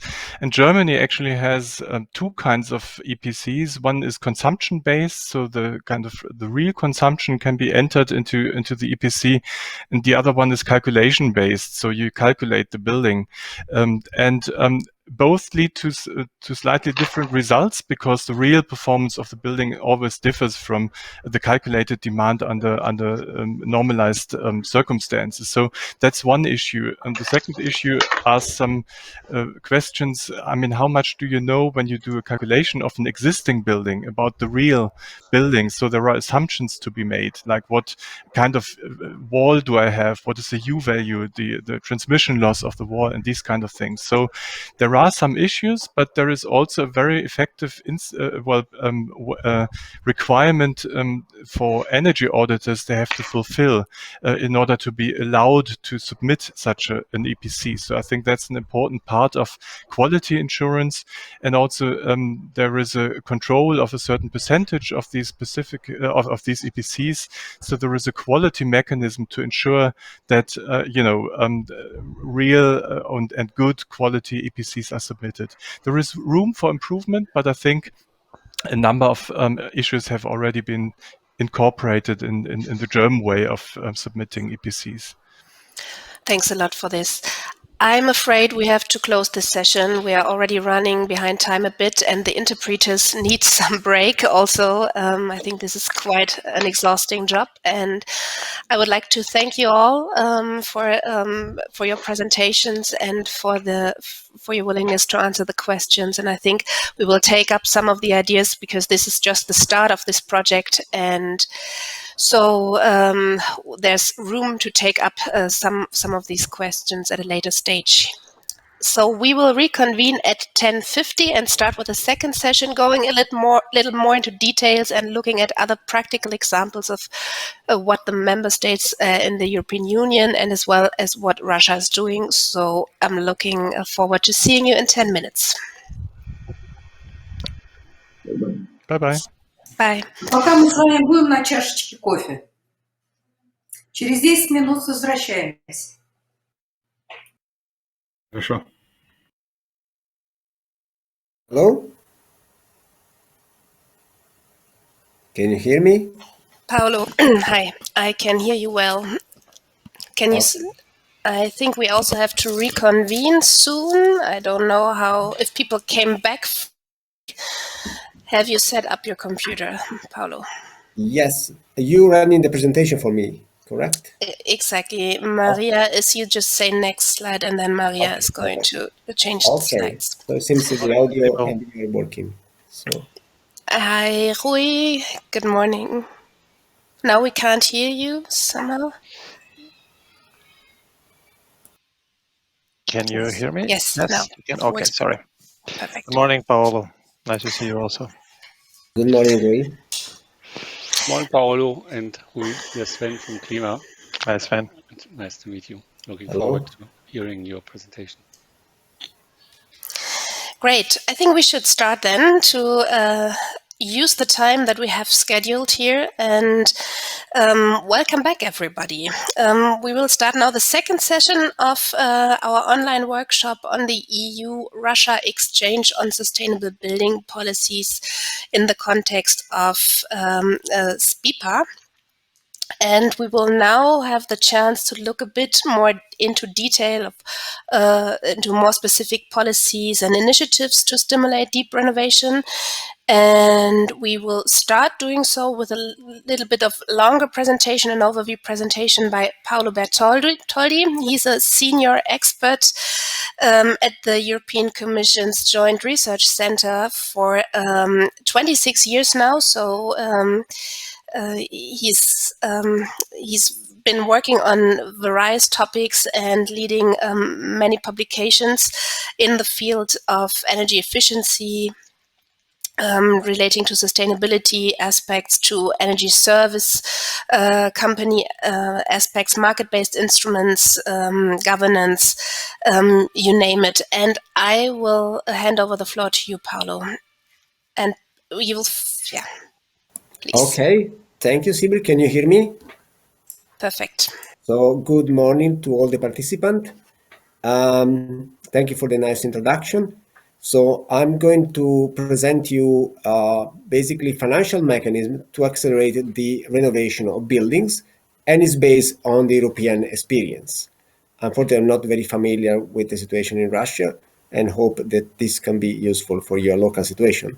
Next slide, please. So I work in a special part of the Commission, which are more science and technology oriented, and we do policy analysis. So we don't write policy, we just assess other European or national policy and help our colleagues in Brussels to formulate, let's say, better policy for climate and energy, with focus, of course, on buildings and renovation of buildings. Next slide, please. I think my colleague Sven has already introduced to you the policy context in Europe, the Green Deal, the Renovation Way, the 455 package. So I think I'm pretty sure I can go to the next slide. And focus a bit more on buildings, responsible for a large consumption of energy in the European Union and a large share of greenhouse gas emissions. And we are basically with many cities which have a majority of building stock already built, so there is no major development in terms of new construction, and because our population is not expanding that much. And we have also a large share of historical buildings. But in any case, the majority of our buildings have been built before 1990, when there were not many building codes in member states. And most of them will still be around the 2050, when we would like to reach carbon neutrality. So the problem the European Union faces is how to increase the efficiency of this building, or reduce the energy consumption, have more renewables in such a way to decarbonize this building. And that's why we are very much focused on the renovation building, which can create a lot of jobs and can also boost the economy with this job, the investment. So in particular, after this COVID pandemic, which caused some trouble, in particular also in the construction sector. Next slide, please. So what we have looked recently is mainly if we have to renovate the buildings. We know that households face a lot of barriers. Information, they don't know if their buildings, when renovated, will save energy and how much. Then some organizational barriers. What happens if I have workers in my home? Can I stay in home? Can I leave? Maybe regulatory or legal barriers if I'm living in an apartment. So what can how many of us should decide in the condominium to change, renovate the buildings? Do we need majority or 50%? This depends from national property law and condominium law. Or if I'm a tenant, what are the chances that my landlord will invest, because I will not invest? Just to name a few barriers. In fact, there are some research that come up with over 30 barriers in preventing renovation buildings. So, but one of the most common barrier among these are how can I finance the renovation of my building? I don't have cash or savings, or if I'm, of course, a homeowner, and if I have savings, maybe my priority is a new car, a new kitchen, or maybe just a renovation, but not an energy renovation. I want to have a new bathroom or do something else. Of course, we can show them that a renovation is cost effective, but still they have to put up the money up front. We can show also renovation has many other co-benefit, but again, how to start the renovation process. And to overcome these financial barriers, there are, of course, financial mechanisms that have been put in place by the EU and by member states, and sometimes even at subnational level, and also information and help to the end user, to the homeowners, in the form very often of one-stop shop. So a local service, which very often is supported by local authorities or regional authorities, which can explain how to overcome the barriers, can explain which are the available financial mechanisms, can also help putting together all the works that need to be done and the services. So you need from a tree shooter to a plumber to a heating expert to and also assuring the quality, because we want to renovate the building to achieve moving towards carbon neutrality, but we want also to improve the building itself. We want to guarantee that this renovation will last over time, that is not something that will deteriorate and cause more problems. And we have seen some problem recently, for example, with some towers in different parts of Europe catching fire because the insulation was not well done, was not fireproof, etc. So looking now at this slide, it looks busy, but it showed that there are already some financial mechanisms available for household, like, for example, grant, incentives, soft loans. It means loans with reduced interest to homeowner deciding to renovate, to leasing option, to more sophisticated one, like, for example, using energy performance contracting through an ESCOs, or future already, let's say, more on the investigation side, like the use of green mortgages, crowdfunding, and or other type of contractual arrangement between renovation companies and homeowners. Next slide, please. Next slide again. So we did a study, tried to see which one of these financial mechanisms are used in member state and how they perform in the past. Next slide. And we identified some kind of scoring, tried to assess the impact of these different financial tools to the efficacy in terms of being cost effective, then also the replicability of and the enlargement of these tools. Of course, for homeowners, I think the most obvious thing is to receive a grant. And in some member states, the grant at the moment are very generous.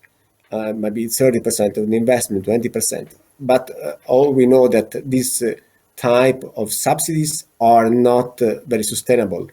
I mean, it can be used maybe to enlarge the market, to create some good examples, but a national budget cannot afford to give to every buildings that we have in Europe that need to be renovated a 30 or even larger share of financing.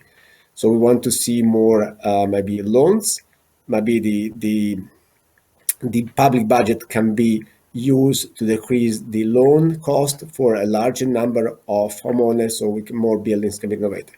And of course, we have then two different categories of buildings. The residential one, where we are talking about homeowners, but we have also the public and the non-residential buildings, from office building to schools to hospitals, which tend to be larger buildings, which very often can use different instruments of finance. And one of the most prominent, of course, is energy performance contracting through an ESCO type of company. Next slide.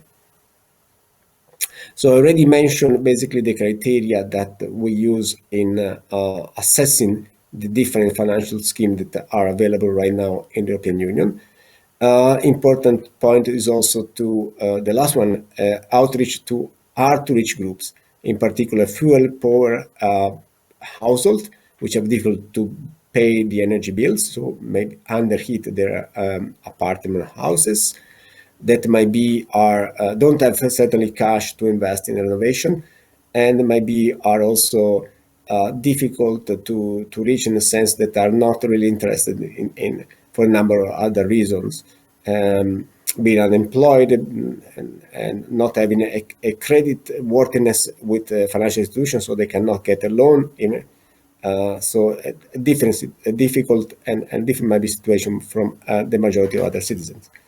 Next slide, please. So some result of our studies.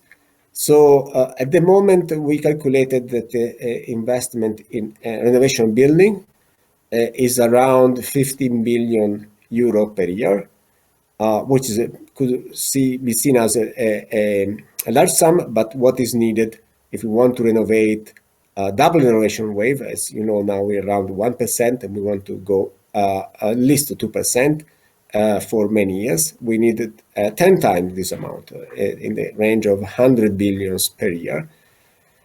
And so this is the first fact that we have. And the second point is that the schemes are targeting both the residential and the non-residential building, including the commercial and the public building, which is, both of them are very important. Next slide.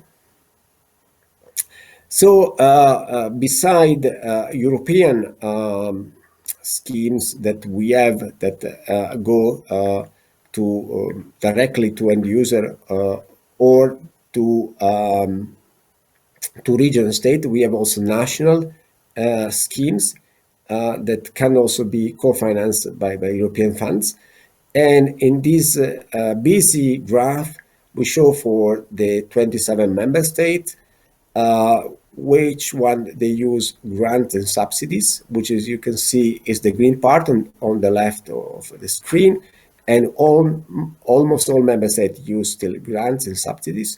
Soft loans, which is, as I say, maybe is a preferable mechanism in the long term, in the sense that they reduce the cost. Some loans go down even to zero interest rate. Of course, it's also important to notice that right now the interest rate charged by the European Central Bank are very low. So even if you go in the commercial market to a commercial bank, they don't charge you at the moment more than 5-6%, but still could be seen as very high. So to bring down this, whatever is in the current interest rate, is important. Tax relief works very well in France, Italy. It basically, in Italy, you have a bonus which is even covering more than the value of renovation. It goes up to 100%, 110%, in such a way that there is a company who takes over the tax credit from the end user. So the end user has to pay really nothing for the renovation. A company will claim back the money, and he has also 10% bonus to do this. And we see a big surge in the request for renovation in Italy, in particular of apartment blocks. And then we have another problem, that we don't have enough companies offering renovation, because all of a sudden you have a magnificent scheme triggering a lot of desire for renovation from condominium, but it goes from maybe 0.5% renovation to 2%, and there is no enough workforce, skilled workforce, company that can offer this package, etc. So it brings another set of issues. And of course, a number of mixed schemes. Next slide, please. I know I have very little time, so I hope the slide could be distributed. Of course, when we talk about renovation building, we can talk for hours, and I know there are a lot of very important speakers after me.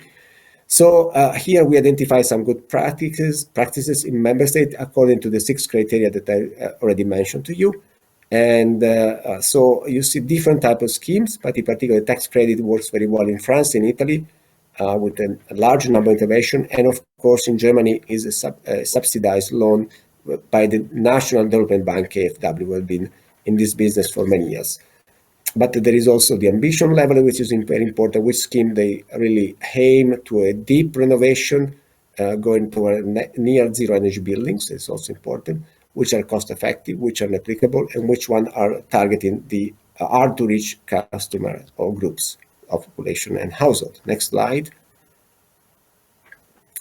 So in any case, even when you create these good financial mechanisms, are at the moment not enough in terms of budget, but there also might be other problems.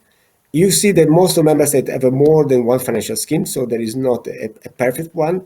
In particular, you need some for the private sector, some for the public sectors, but even for the private sector residential buildings, you can have more than one according to the different situation in which each household is, and it's very important to localize to see what is maybe a regional or city levels. It's important also to make sure they are combined with the policies. And European Union, we have the energy performance certificates, which already score the efficiency of the performance of a building. So it's important to say, okay, you get the finance if you reach a certain level. If you go to level up, for example, you get more, the loans can be further reduced, the interest rate on the loan. Next slide. Very quickly, there are also private companies offering financing, particularly commercial banks, which start to open their eyes on the importance of the renovation market, so as a source of possible loans. And it's also very important to see that the mortgage market can be open to energy efficiency and creating some efficient loans. And this is in the next slide. Please, can we go to the next slide? So these are loans, commercial loans, but the next slide, please. So the energy efficiency mortgage, a majority of homeowner buy the properties through a mortgage, and if the homeowner buys a more efficient home or apartment, they have a more income available because they spend less on energy. So this is recognized as a less risky client of the commercial banks, so they can either reduce the mortgage to encourage this home mortgage rate to take more higher mortgage, or they can remortgage the property to do an efficiency upgrade, adding some mortgage to the existing one. So it's a very important mechanism that just started in Europe. Very quickly, next slide, and I think I could go to the conclusion. So crowdfunding is also very interesting, but emerging. So there is a mix of financial instruments, all have their plus and cons. There is, of course, still a large share of subsidies, partly provided by national government and partly by EU funding.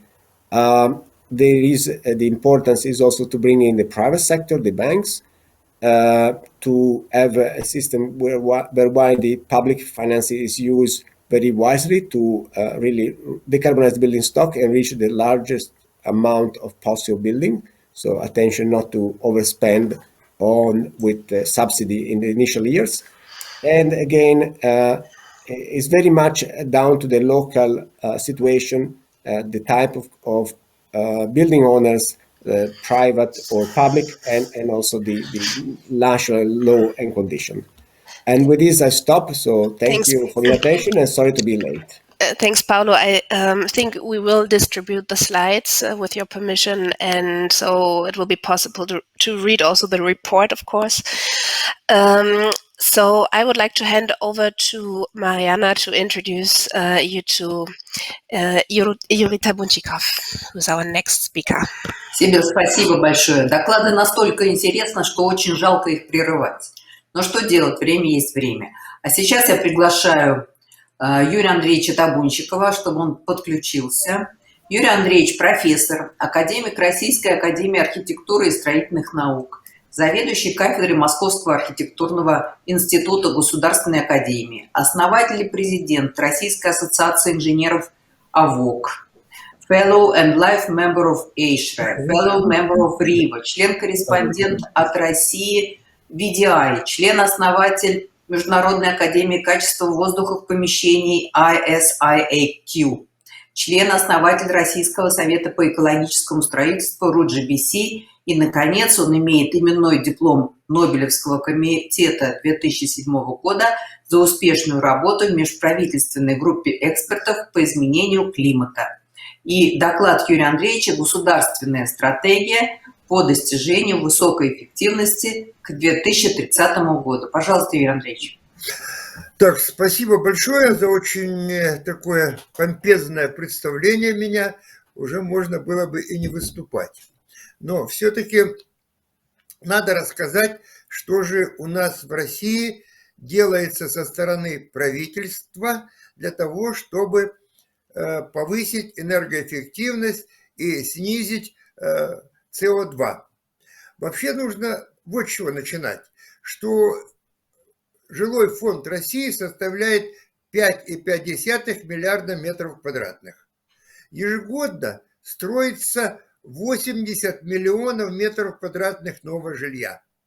А мы хотим, чтобы в год строилось 120 миллионов.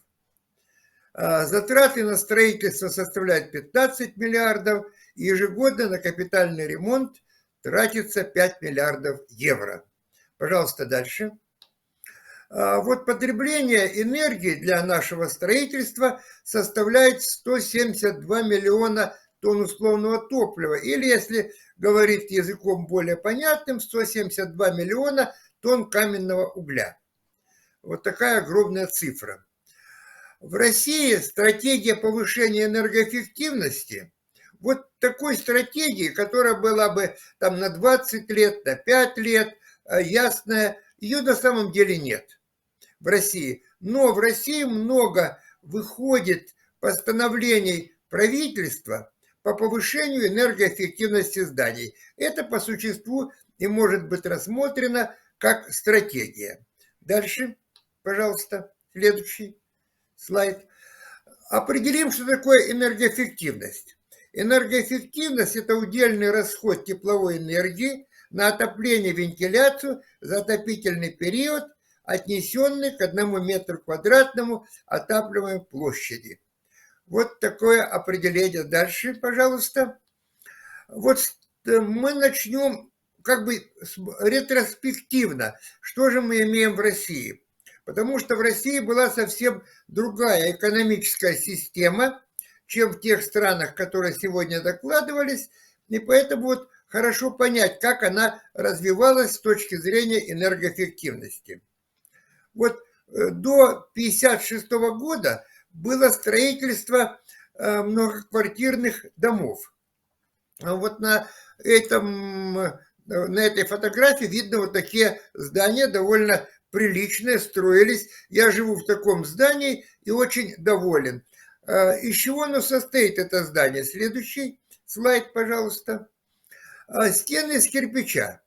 Термическое сопротивление меньше единицы, что соответствует 2 или 3 кирпичам в стене. Это очень низкое термическое сопротивление. Дальше следующий. Окна были в раздельных деревянных переплетах с двухслойным остеклением с термическим сопротивлением 0,34. Дальше. Эти здания имели естественную вентиляцию, приток наружного воздуха через неплотности в окнах, удаление воздуха из кухни, туалета и ванной. Дальше. И воздухопроницаемость нормировалась. Она была 18 килограмм на метр квадратный в час. Требуемый воздухообмен в здании порядка единицы, он обеспечивался. Дальше. И регулирование. Вот регулирование было от ТЭЦ, и централизованное было регулирование, причем на все здания подавалось одно и то же количество тепловой энергии. Дальше, пожалуйста. Энергоэффективность таких зданий оценивалась как 250 киловатт-часов на метр квадратный за отопительный период. Ну, высокая цифра. Затем начинается период хрущевской, так называемой, застройки, когда мы перешли на эру крупнопанельного домостроения из легких бетонов. Дальше, следующий слайд, пожалуйста. Однослойные панели, ограждающие конструкции, термическое сопротивление, то же самое около единицы. Дальше, следующий. Окна те же были в раздельных переплетах, но термическое сопротивление тоже было 0,34. То есть мы не сдвинулись в части энергоэффективности. Дальше. И также была естественная вентиляция в этих зданиях. Но проблема была регулирование, пожалуйста. Да, было также централизованное от ТЭЦ. Дело в том, что была проблема не в том, чтобы строить энергоэффективные дома, а проблема была в том, что после Второй мировой войны у нас было мало жилья, и люди жили в очень плохих условиях. И проблема была в том, что нужно было построить дешевое жилье, может быть, оно было точно не энергоэффективным, но главное, чтобы обеспечить людей квартирами. Это была прекрасная задача, и она была в значительной степени в советский период решена. Но об энергоэффективности разговора не было. Следующий слайд. Пожалуйста, следующий слайд. Вот энергоэффективность оставалась на том же уровне, 250 киловатт-часов на метр квадратный за отопительный период. Почему мы не говорили об энергоэффективности? Потому что в России газ был дешевле воды. Такое положение сохранялось до 1980 года. То есть тогда, по существу, когда были последствия мирового энергетического кризиса. Вот такая складывалась ситуация. Пожалуйста, дальше. Следующий слайд. И в 1980 году, наконец, правительство приняло решение о повышении энергоэффективности зданий. Но понимаете, в чем дело? Здесь очень сложно объяснить.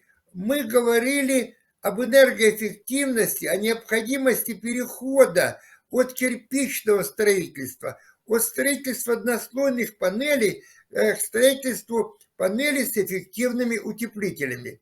И вот тогда уже можно было там положить не 5 сантиметров минеральной ваты, а 7 сантиметров, 8 сантиметров, и это давало повышение энергоэффективности зданий на 30%. Следующий слайд.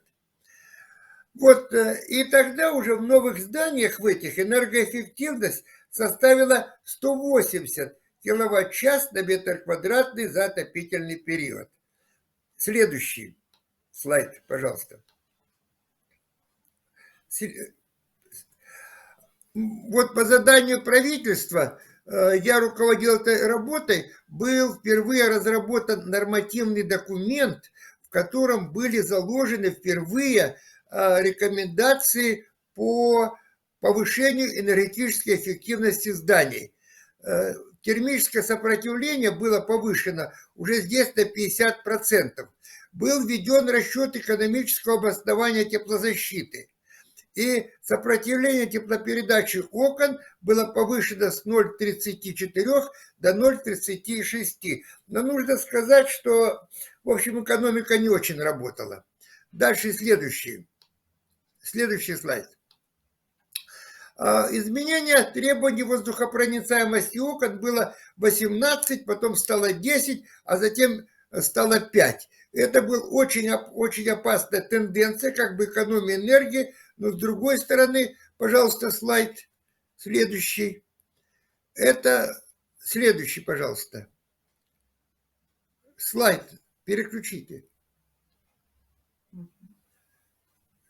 Да. Начался второй этап повышения энергоэффективности. В 1996 году были утверждены новые нормы. Сопротивление было повышено в 1,8 раза, а с 2000 года сопротивление наружных стен было повышено более чем в 3 раза. Следующий слайд. Установлена возможность использовать как предписывающего подхода к определению теплозащиты, так и потребительского параметрического подхода. Следующий слайд. Энергоэффективность для Москвы после этого изменилась со 180 до 95 киловатт-часов, то есть было сразу повышено в 2 раза. Но Москва пошла еще дальше, установила собственную норму энергоэффективности жилых зданий, равную 70 киловатт-час на метр квадратный. Дальше.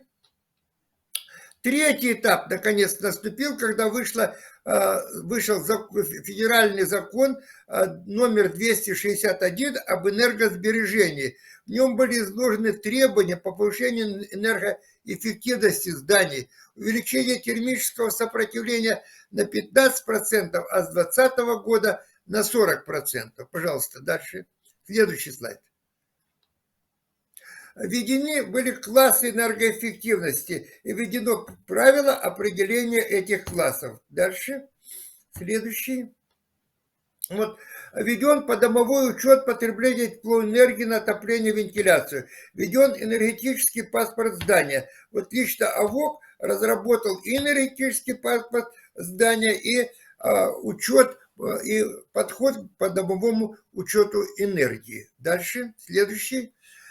4-й этап наконец наступил, когда в распоряжении правительства было сформулировано, что потребление энергии к 30 году должно быть снижено на 25%. Должны быть сокращены выбросы СО2. Это впервые прозвучало. Но насколько и как этого не было установлено. Следующий слайд.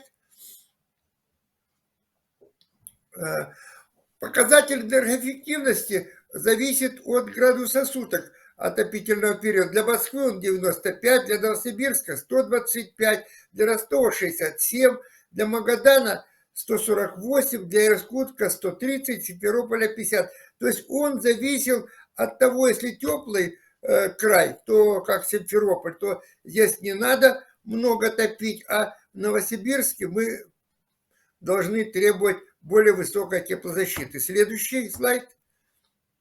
Нормативное значение для Москвы, для строящих зданий стало 70, но у нас большое количество, или 95% зданий, построенных предыдущие энергетические требования. Поэтому среднее значение это остается 190 киловатт-час на метр квадратный. Следующий. Почему не повышается энергоэффективность в России? Потому что в России все еще остается дешевой энергией. Тепловая энергия в Германии дороже в 3 раза, чем в России. И поэтому это является препятствием. Ведь, в общем-то, подо всем лежит экономика. Если я хочу построить себе здание, я начинаю считать затраты на его эксплуатацию и на строительство, и получается, что мне достаточно иметь того термического сопротивления, которое есть сейчас. Дальше, пожалуйста. Переключи, слайд следующий. На сегодняшний день в Москве, вот я говорил, 70, в Новосибирске 125, в Иркутске 130, в это время в Германии 46 мы пересчитали, и в Дании 54. Но опять же, как я сказал, в Германии в 3 раза энергия дороже, в Дании тоже дороже, поэтому у них есть тенденция к этому. Почему еще у нас не было тенденции? Потому что наконец-то наступил 5-й период повышения энергетической декарбонизации. Вот до этого говорили, а зачем нам экономить энергию? У нас энергии очень много, у нас энергия все хорошо. Никто не говорил о том, что энергия – это одновременно и польза, и выбросы в атмосферу вредности. В общем, создание такого плохого слоя. И вот когда вышел этот в 2021 году, совсем недавно, на Петербургском международном экономическом форуме было дано задание построить, значит, схему, построить дорожную карту декарбонизации страны. Следующий, пожалуйста. Вот. И этот закон, он принят Государственной Думой, одобрен Советом Федерации и вступил в силу. Но беда этого закона в том, что там нет цифр, к которым мы должны стремиться. Есть пока дорожная карта, но нет указателей, цифр, к какому году что. Пожалуйста, следующий. И вот спасибо за внимание. Я уложился в свое время и рассказал. Спасибо.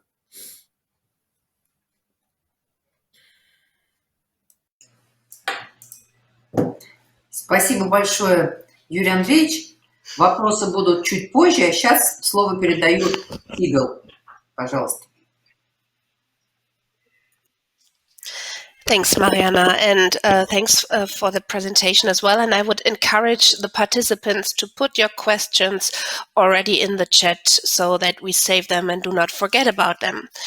We will now move on to our final part of the workshop before we enter then the panel discussion, and it's consists of 4 small and short pitches to get some ideas about good practice examples from the European member states, which are partly implementing strategies, ideas, and legislation from the European level, but also informing back the European level on how on what could be improved for in terms of measures and policies to increase deep renovation.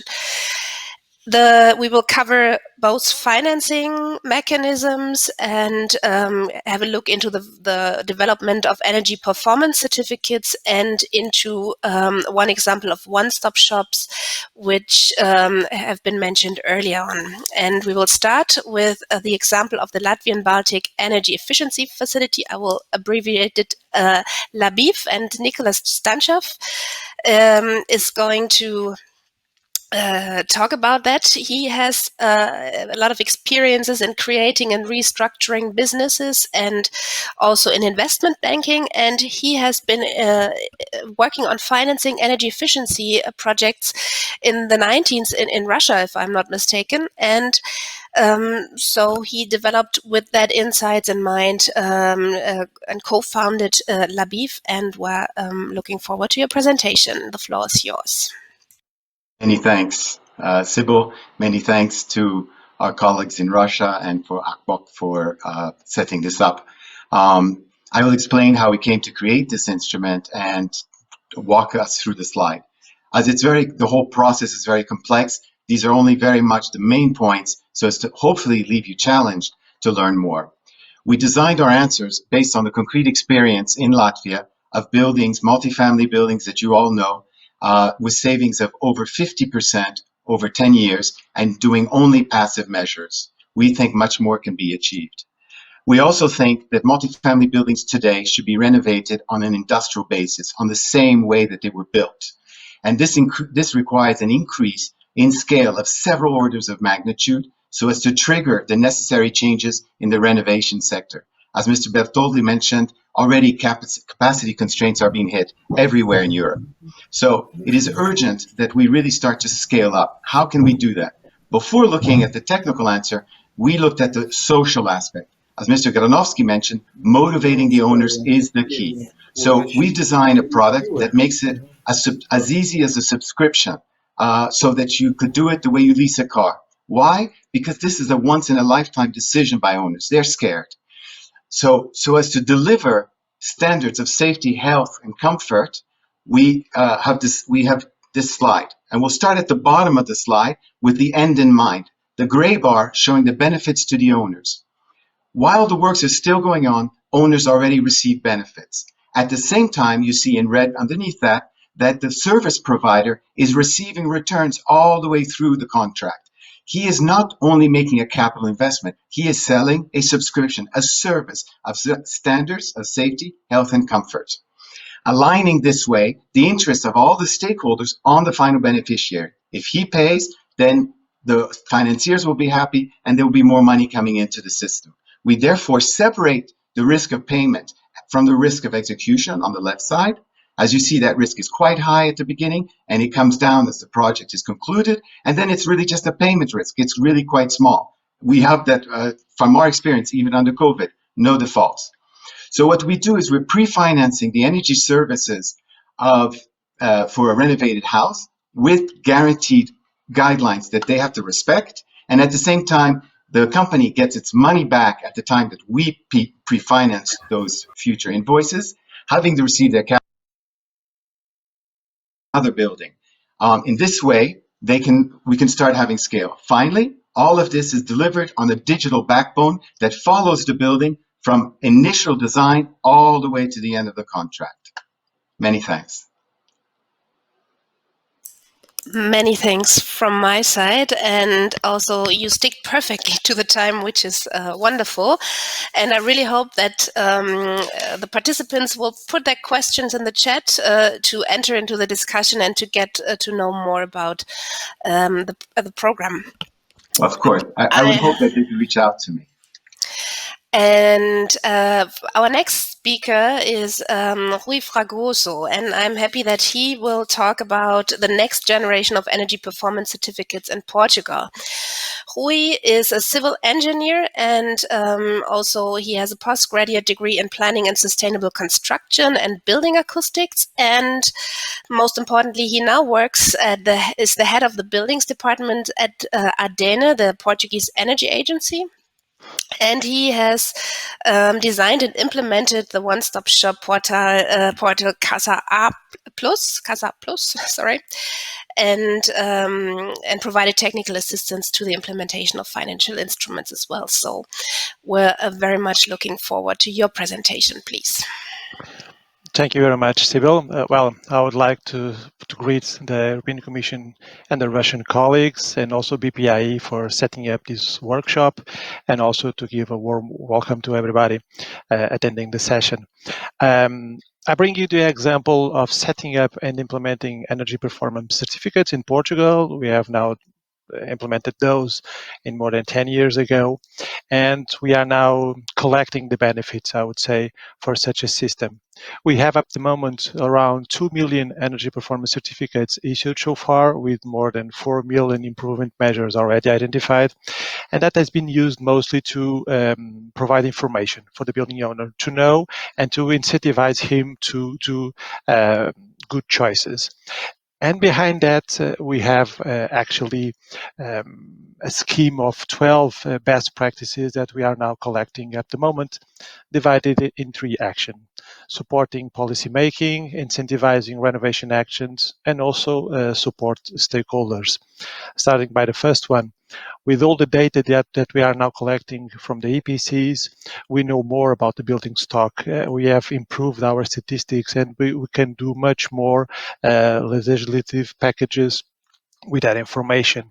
We are also monitoring national long-term renovation strategies with that information, and that allows us to also fulfill one of the commitments to renovate the whole buildings.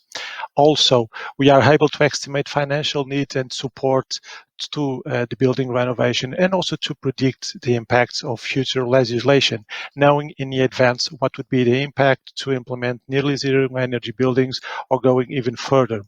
In order to incentivize renovation actions, we also have taxation benefits implementing for those buildings that have an higher class, or support to access to financial incentives based on the improvement measures that we have on the APC.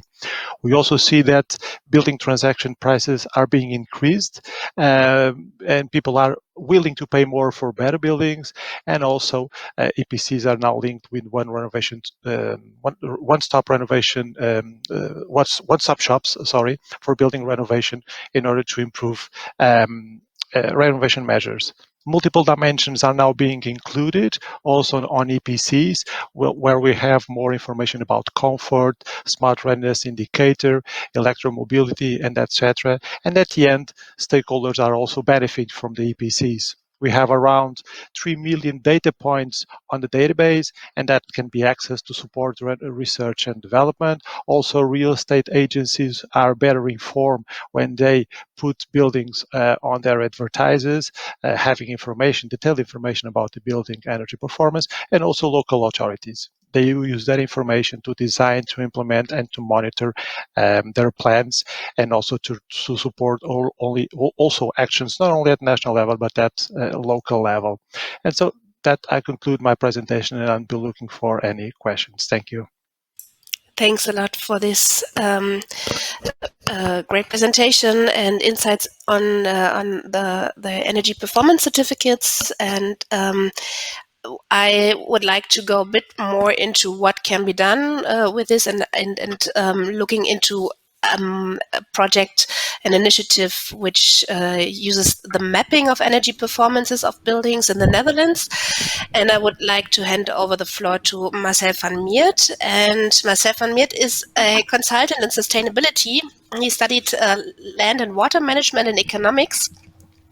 And he has worked many years in large companies in the construction sector and the real estate world, but now he's an independent entrepreneur for more than a decade and co-founded Task Force Label A, about which we're going to learn more in a bit. please, the floor is yours. Thank you very much. Also, thank you for the invitation. And I would like to tell you something about what we are doing in Holland. So can we have the next slide? Yeah, here in the municipality of Breda, in the south of Holland, we are doing some building experience, and that's a biceps European project that I'm involved in. And we developed several tools to support the energy transition by using data. Next slide, please. Can we show the map?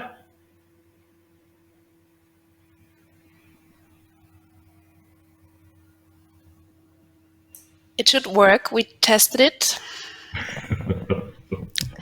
Masha, did you click on it?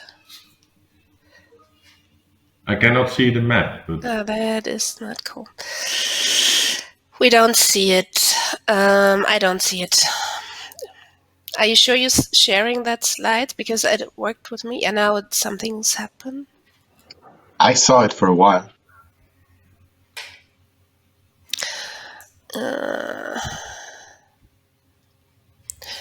Now it works. There it is. There it is. Okay, here what you see now is a part of the city of Breda, and in Holland we have the regulation that buildings need a energy certificate when it's sold or when it's leased. So only 20% of the buildings has a energy certificate. That's quite low percentage, but we developed a tool so that we can make a suggestion for the energy certificates of all the other buildings. So the 100% of the buildings, not the houses, but all business and governmental buildings. Can you zoom in on the orange one, the big one on the left of the middle?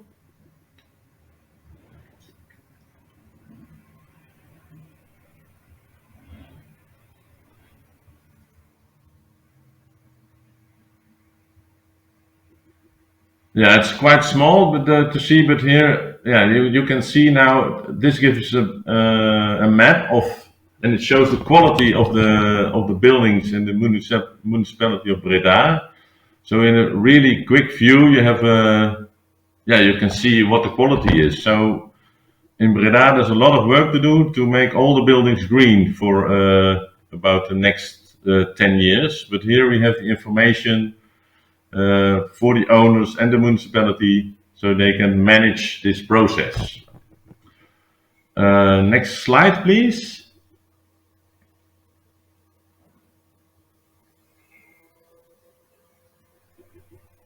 Yeah, this is a lot of information, but we besides the energy label tool, we developed a tool that we can make that we can work on the energy level of business parks. There's not buildings, but the parks. And here on the left, you see the current use.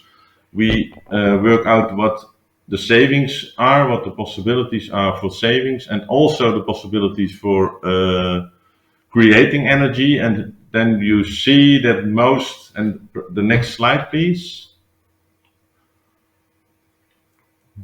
There are a lot of business parks in Breda that it's possible that they are not only using energy, but that they can provide a lot of energy extra for houses in the neighborhood of the business parks. Next slide, please. Yeah, the numbers are a bit switched, so I cannot see it quite at the moment, but this says something about the savings that are possible, and it gives it shows how much money there is. It's possible to invest in energy savings. Next slide.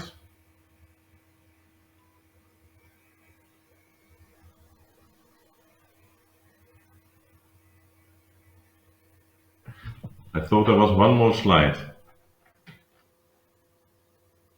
I think maybe there was one slide skipped. Oh, okay, no, then it's this. I Okay, think we're so also over with the time. If you find a concluding sentence. yeah, okay. So the conclusion is that in Holland there's a lot of work to do in making the buildings more sustainable. So you can see it on the maps, and we can create those maps for any country we like. So the tool is international developed and to use. Thank you very much. Thanks a lot for your presentation, and please excuse us the short technical hiccup. Yeah, no problem. It's always a bit difficult if there's a live demo, and No then problem. you never know how these tools react. So great! I think it fits well into the overall picture here, and shows a wide different angle of an aspects of how to use that data and where to use it for. And we turn to the final pitch in our session, and I'm very pleased to have Alice Mocret here. She is since September 2017 director in the experimental Hauts-de-France par Renovation, the technical and financial instrument designed by the Public Service for Energy Efficiency.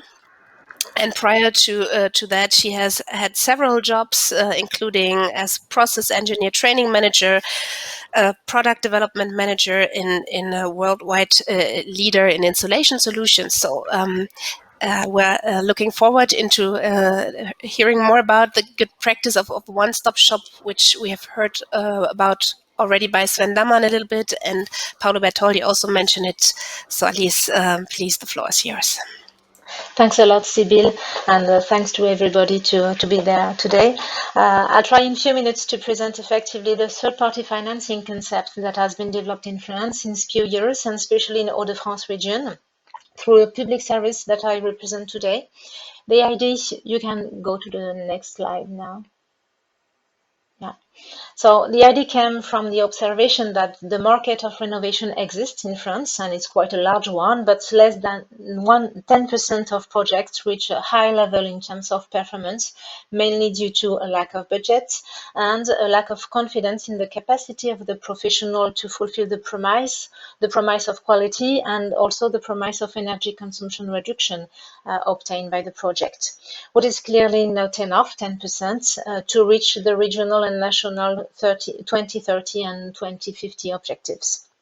So the region created in 2014 a public service that delivered to private homeowners from single-family houses and condominiums an integrated service with both technical and financial support. The technical support allows us to support homeowners during all the phases of the project, conception, working phase, and even 3 years after the works, in order to measure the benefits and to see effectively the reduction in energy. And on the other side, the financial support is implemented in a way that we advance the overall cost of the works. We collect directly all the national and local subsidies in order to facilitate the financial part for the homeowners, and we offer a low-rate loan for the remainder to be paid. These loans have the particularity to be long-duration ones, until 25 years, and this long duration helps us to keep monthly payment at a low level and to keep the renovation affordable for a large diversity of families.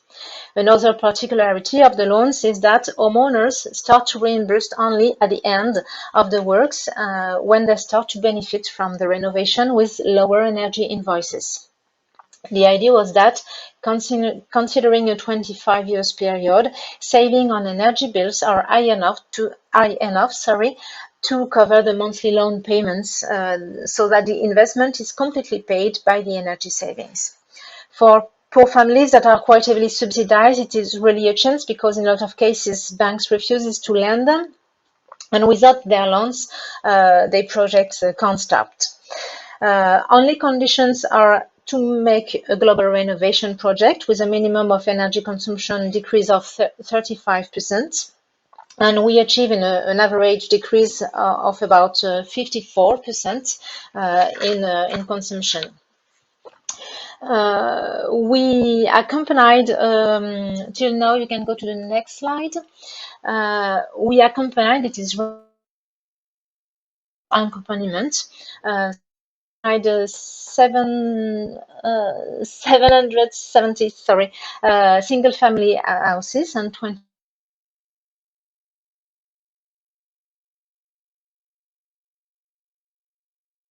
Now you're frozen. Alice, can you hear us?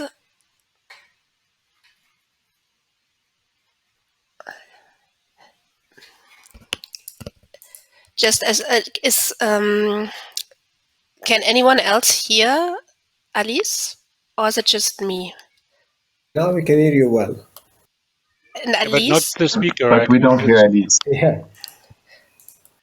Okay. I'm afraid we can't do anything about it. I also don't see her actually anymore in the participants list, so she probably her internet connection broke. But I think we're going to move on, and I think she explained most of what this was about, and I think if she comes back and I'll give the word to her, she can just say a final words. And I would like to invite you all speakers of this second session, to join our panel discussion. Your slide went too fast, Masha, thanks.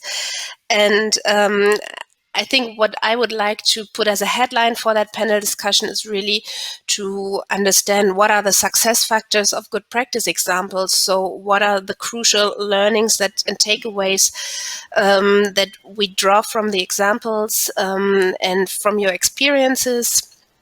And I know that there are a couple of chat questions, but I would just like to start a quick round of questions before I move on to Mariana. And I would like to ask Rui, what we're talking a lot about pushing a digital building logbook at the European level, and from your experiences in Portugal, what do you think could the role of such a digital building logbook could be in scaling up renovation? What is what you learned from the Portuguese example here? Thanks for the question, Sibyl. I think it's a decisive action, implementing a building digital logbook. I remember a few years ago, we only had information that was stored in the APC database, so no data was available mostly to anyone. And now once we have implemented the one-stop shop, which allow people also to go online and see the detailed data in a comprehensive and understandable way of what that means, how good is my window, my roof, my technical building systems. They have a complete overview that they know where they have their digital data there, which improvement measures they can implement, and what they can do in order to get benefit from implementing those improvement measures. So at the end, going digital, bringing all that data to a logbook in order also to know what we have and what can we do, I think it's a decisive action also to complement with financial incentives and other measures. Thanks a lot. And I think what we also learned from Marcel's presentation is the importance of data. And therefore, I would like to ask Marcel, what have been the most difficult obstacles that you have overcome, so that we could learn from how to possibly not do the same mistakes again when trying to come up with a similar tool, or use that tool possibly.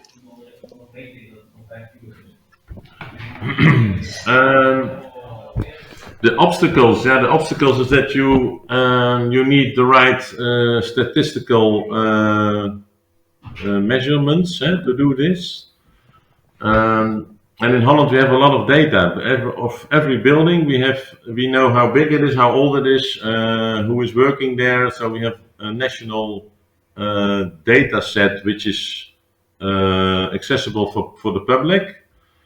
So that's an important start. So if you have enough data, you can calculate anything you like. But it's important that the data are accessible for this kind of measurements.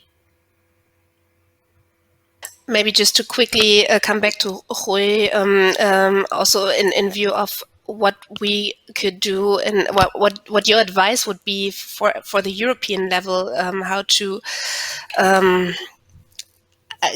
have a better data collection, really, to make use of those ideas, because I think that's one of the crucial problems that we have in the European Union. Yes, HPC quality is one issue addressed in the NPBD in 2010, but I think we need to go further, not only making more robust the schemes to do the quality checks and the overview of the quality of the HPCs. We know that's a key issue. It was already raised by Russian colleagues a bit in the morning. So we need to push forward for the quality of the data and also to push forward to making EPC databases available. I remember that it's not mandatory to have EPC databases, and all member states except one have actually implemented it voluntarily. So we need to go further, not only assuring that this data is there and it's available for different purposes, the one that I also mentioned, but for many other initiatives, and building logbooks and other initiatives also highlighted in the renovation wave are a key issue to implement it. Thanks. Mariana, I'm pretty sure you have many questions from the Russian participants. Спасибо большое. Я попрошу Юрия Андреевича включить камеру и микрофон. Юрий Андреевич. Сейчас, секундочку.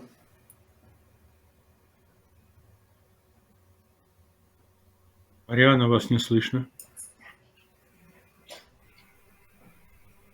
Я, кстати, хочу сказать, что участники, докладчики тоже могут задавать вопросы друг другу. Вот сейчас Юрий Андреевич выйдет в эфир, и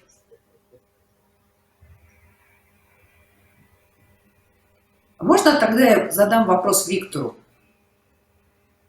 Виктор, тот же вопрос, который я хочу задать Юрию Андреевичу. Что, по вашему мнению, препятствует продвижению идеи энергосбережения в России? Юрий Андреевич более-менее четко обозначил проблему стоимости энергоресурсов в России.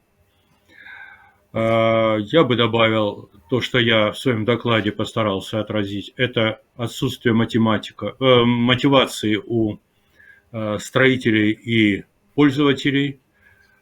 В России не включен, на мой взгляд, очень важный рычаг энергосбережения. Это массовое использование средств учета потребления энергоресурсов. Немотивированный житель не поддержит, автоматически не сможет поддержать все мероприятия по энергосбережению, которые строитель в силу законодательства должен закладывать в новое строительство. Вот я вижу серьезные недостатки, которые пока сдерживают. Мы вот сейчас на этом этапе находимся.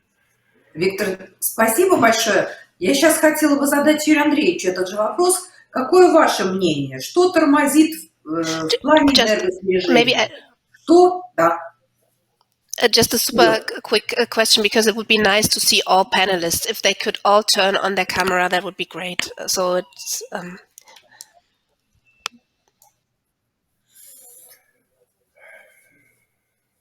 Итак, Юрий Андреевич. Да.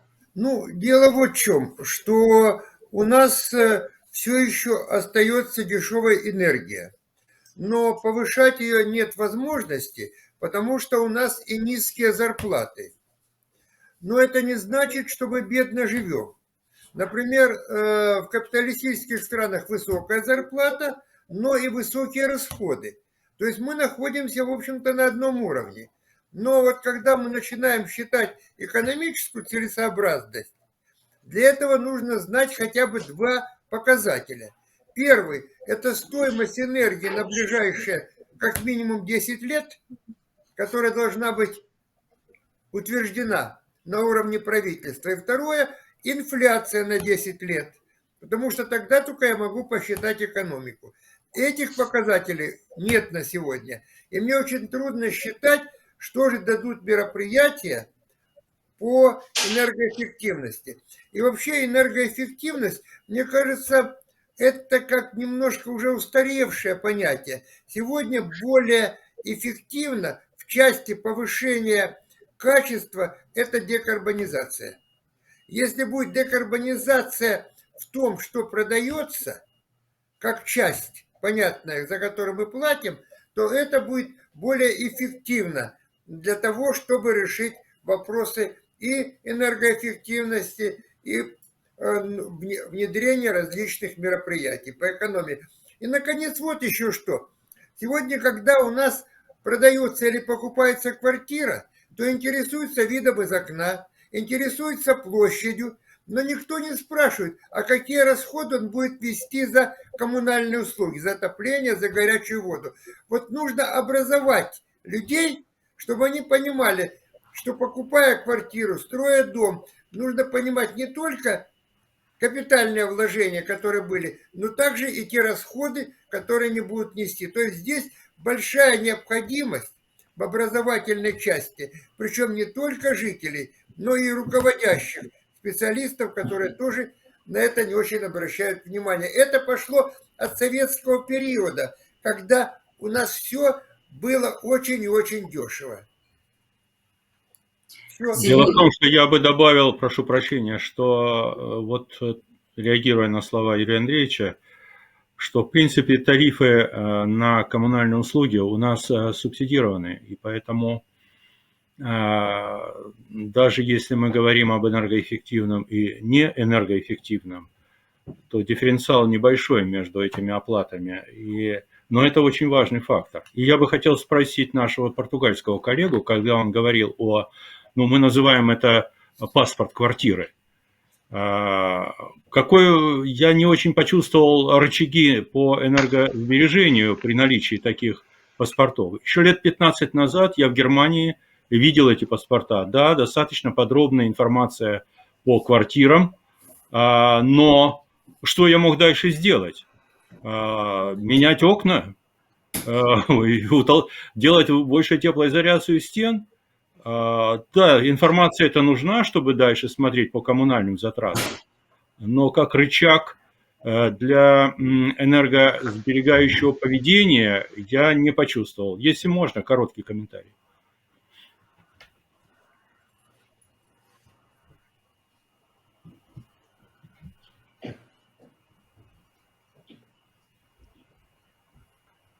Muted, Rui, I think. Я не слышу. Я не слышу. I also don't hear.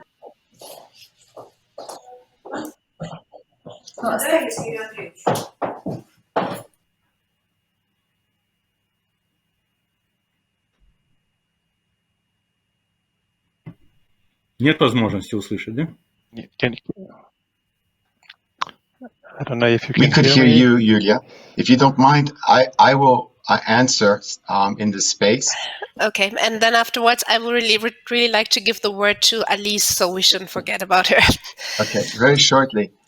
We have the same situation in Latvia. Subsidized tariffs, a disinterest of the builders, a lack of interest of the owners. Energy efficiency, they're not interested in it. What they're interested in is, as you said, is this apartment good? And so the point is to do an integrated, a complete renovation of the building and not think in terms of 10 years. We have to think in terms of how long people live in their buildings, which is at least 30 years. So a package of at least 30 years. Then it works. Thank you. Но вы же сами, показывая свою презентацию, говорили о сроке money back в течение 15 лет. Как это не думают, если на такие идут? No, I said 15 to 25 years after the works are done. I say it should be 30 years, but today already Latvia is the only country, because of our work, that actually offers 20 years credits. But I don't think it should be credits. It should be their utility bill, because this is what it is. It's part of their utility. They have better energy. They have better apartment. The value of the apartment has gone up. And therefore, rather than be tied to a credit when they sell the apartment, the utility bill continues coming to the new owner. There's no problem of having to change papers, etc. Which should follow the asset. The asset will last 30 years. Therefore, the renovation should be over 30 years. And we have to think also what these buildings will be like in 20 years. We will need much more electricity to charge cars, for instance. So 30 years is my goal. Today in Europe, it's too much, 30. 20 is acceptable. But we'll continue to push for 30. Для России тоже многовато.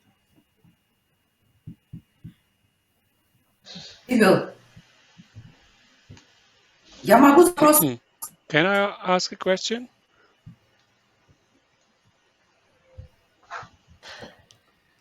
Вот у меня был вопрос. Я Марианну не вижу. I just tried to get her back. Если меня слышно, то у нас есть вопрос к коллегам из Италии, Латвии и Германии. В программах реновации преобладает муниципальное жилье или находящееся в собственности? Собственность.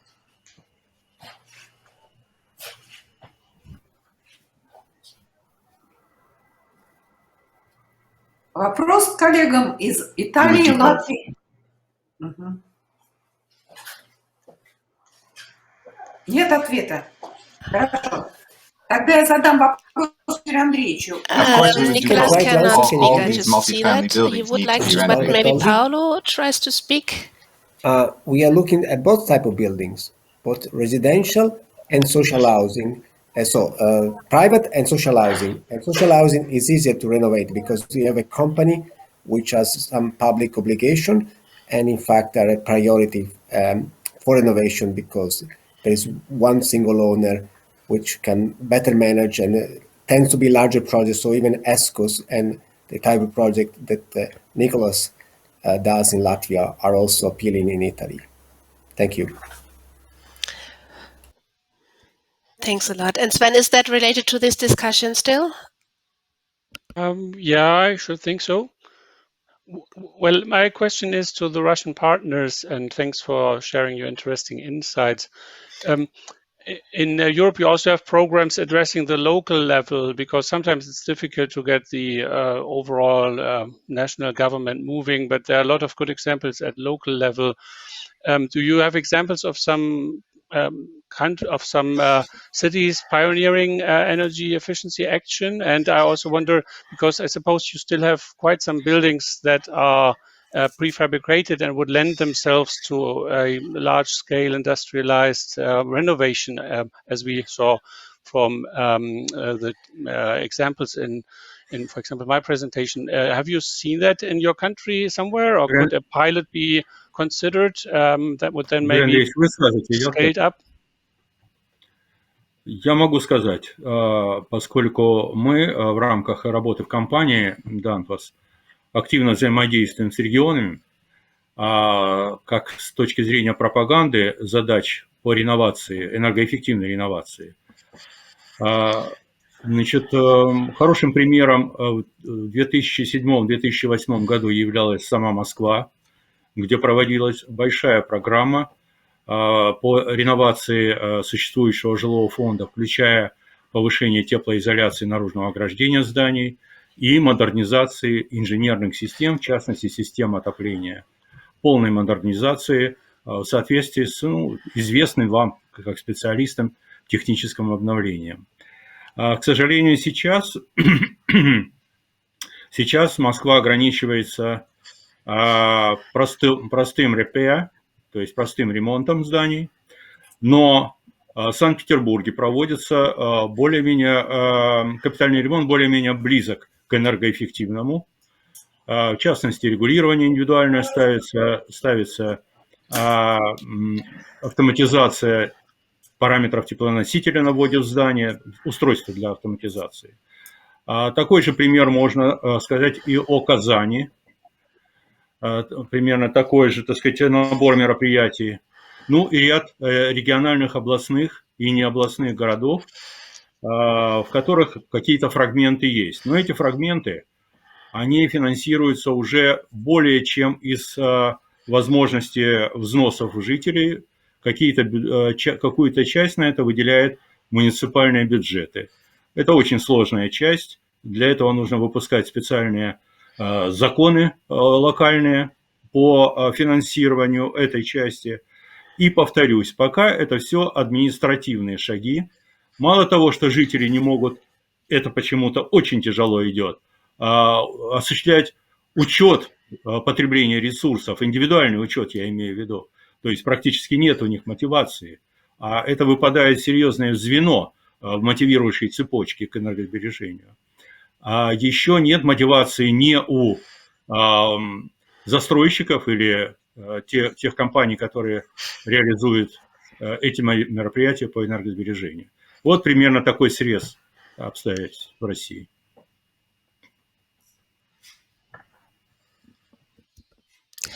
Thank you. Yeah, I understand that the economic framework is very unfavorable to action, but I suppose still it would be great to pursue like some pilots that maybe then can inspire broader rollout. Yes, maybe as also like some insights from the French example from the region to come back to Ali's example could be insightful in this regard. And Alice, if you're here and would like to maybe say concluding a word on your presentation, I know that you have even provided extended slides for all participants if they would like to know more, but maybe combined with a question of what are the learnings and main takeaways from your example for other jurisdictions and situations? Yeah, thanks. Very sorry. We had a few seconds shut down, so it has been completely difficult for me. So the key success are really to be a trusted third party. Effectively, everybody say that it's really difficult to engage the people to so long renovation that are quite high cost and so on. So it takes a lot of time. For some projects, it's more than 1 year with a lot of exchange with the people to make them accept to make this renovation. And this has a quite high cost that could be taken in charge, and we take in charge a large part of it. We do not charge the people for all this conception phase. This is one point, and as soon as they accept to do the renovation, it is quite easy after to put it to make the jobs. Also, to be a trusted party supported by the local authorities, because we are a regional entity, but we clearly work with the local authorities that can communicate on our service given to the population with very local one-stop shops that have effectively the proximity with the people and could be accessible at any times.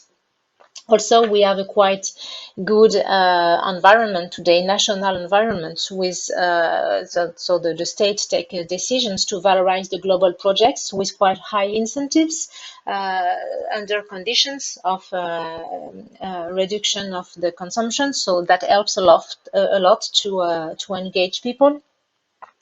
And the last point is probably the relationship based on trust we have also with the building companies that needs also to be accompanied for this type of projects, because there's no more an idea to make a large project of works with small companies working on the other, working alone. They need to work all together. I speak mainly for the single family houses, which are small projects, but we need the small companies working together to be sure that the quality of the final works will be good, and to give confidence to the people that effectively they will have the benefits they want on energy savings, but also on comfort. And this is why we need to sell the fact that for comfort and for the environment is the good project.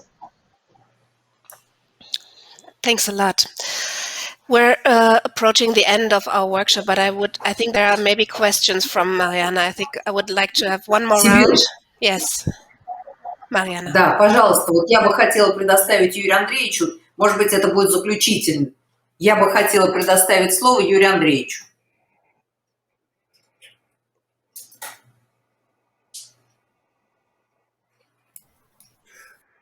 Слышно меня?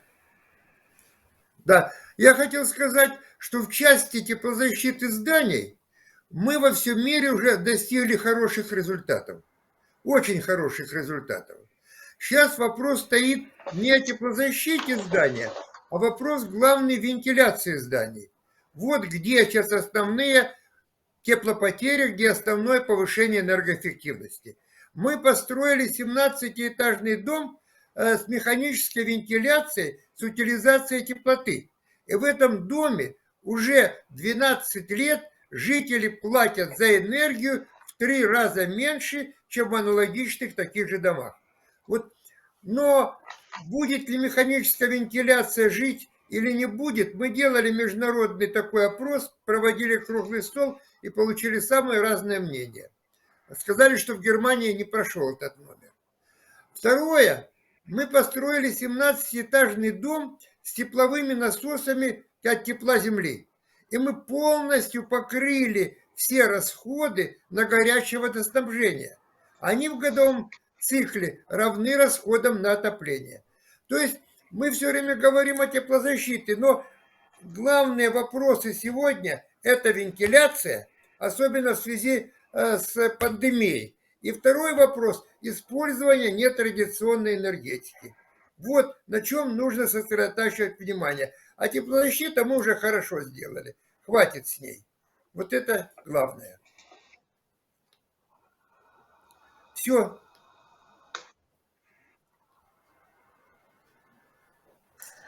Thanks a lot, really, for all your input. And I'm afraid we have to come to a conclusion here because it's been a long morning already for all of us, and we have had so much input. And I will ask all speakers in the after the workshop to share the presentations, of if you would be willing to share the presentation so that we can provide them to all participants, really.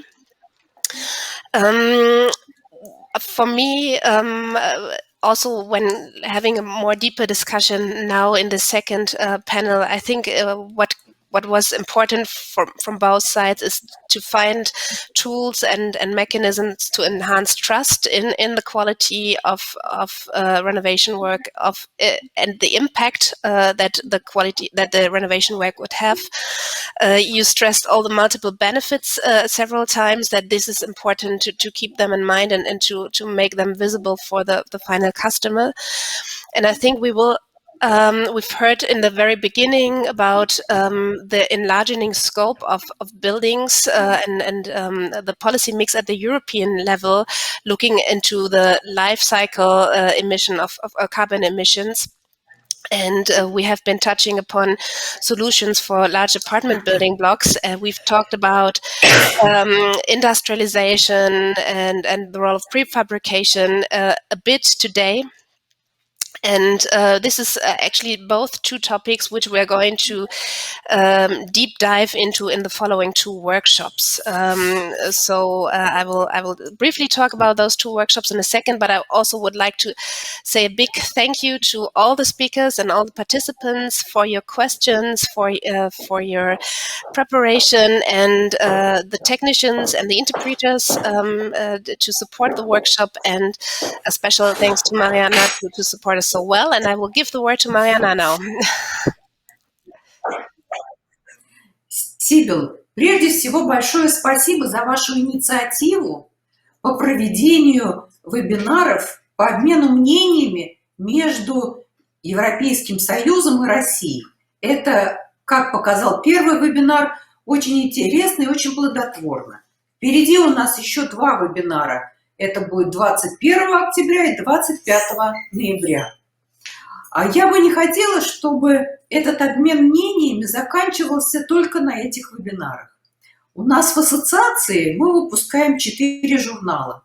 20 лет назад мы стали выпускать журнал по теме энергосбережения. В 2022 году мы планируем этот журнал добавить энергосбережение и декарбонизация. И мы бы с удовольствием разместили те примеры, о которых здесь рассказывали наши европейские коллеги, для наших слушателей. И сделали бы ссылку на этот замечательный вебинар. Так что я всех приглашаю опубликовать ваши доклады, ваши примеры. Было видно, что вы не смогли сказать все, что хотели сказать. То есть нам этого времени не хватило. Доклады по 3 минуты сделаны замечательно, но лучше было бы по 5. Сибил, большое вам спасибо за инициативу, и думаю, мы будем продолжать, и очень все интересно. И спасибо всем участникам, конечно. Thank you. And I think there's not much left to say other than the next date is the 21st of October, also in the AMs. And on the 25th of November, we plan the 3rd workshop, and it's in the making, and you will be informed. Thanks again, and have a great afternoon. Goodbye. Thank you, Bye-bye. everybody. Thank you. До свидания. Да, до свидания. Спасибо. До свидания.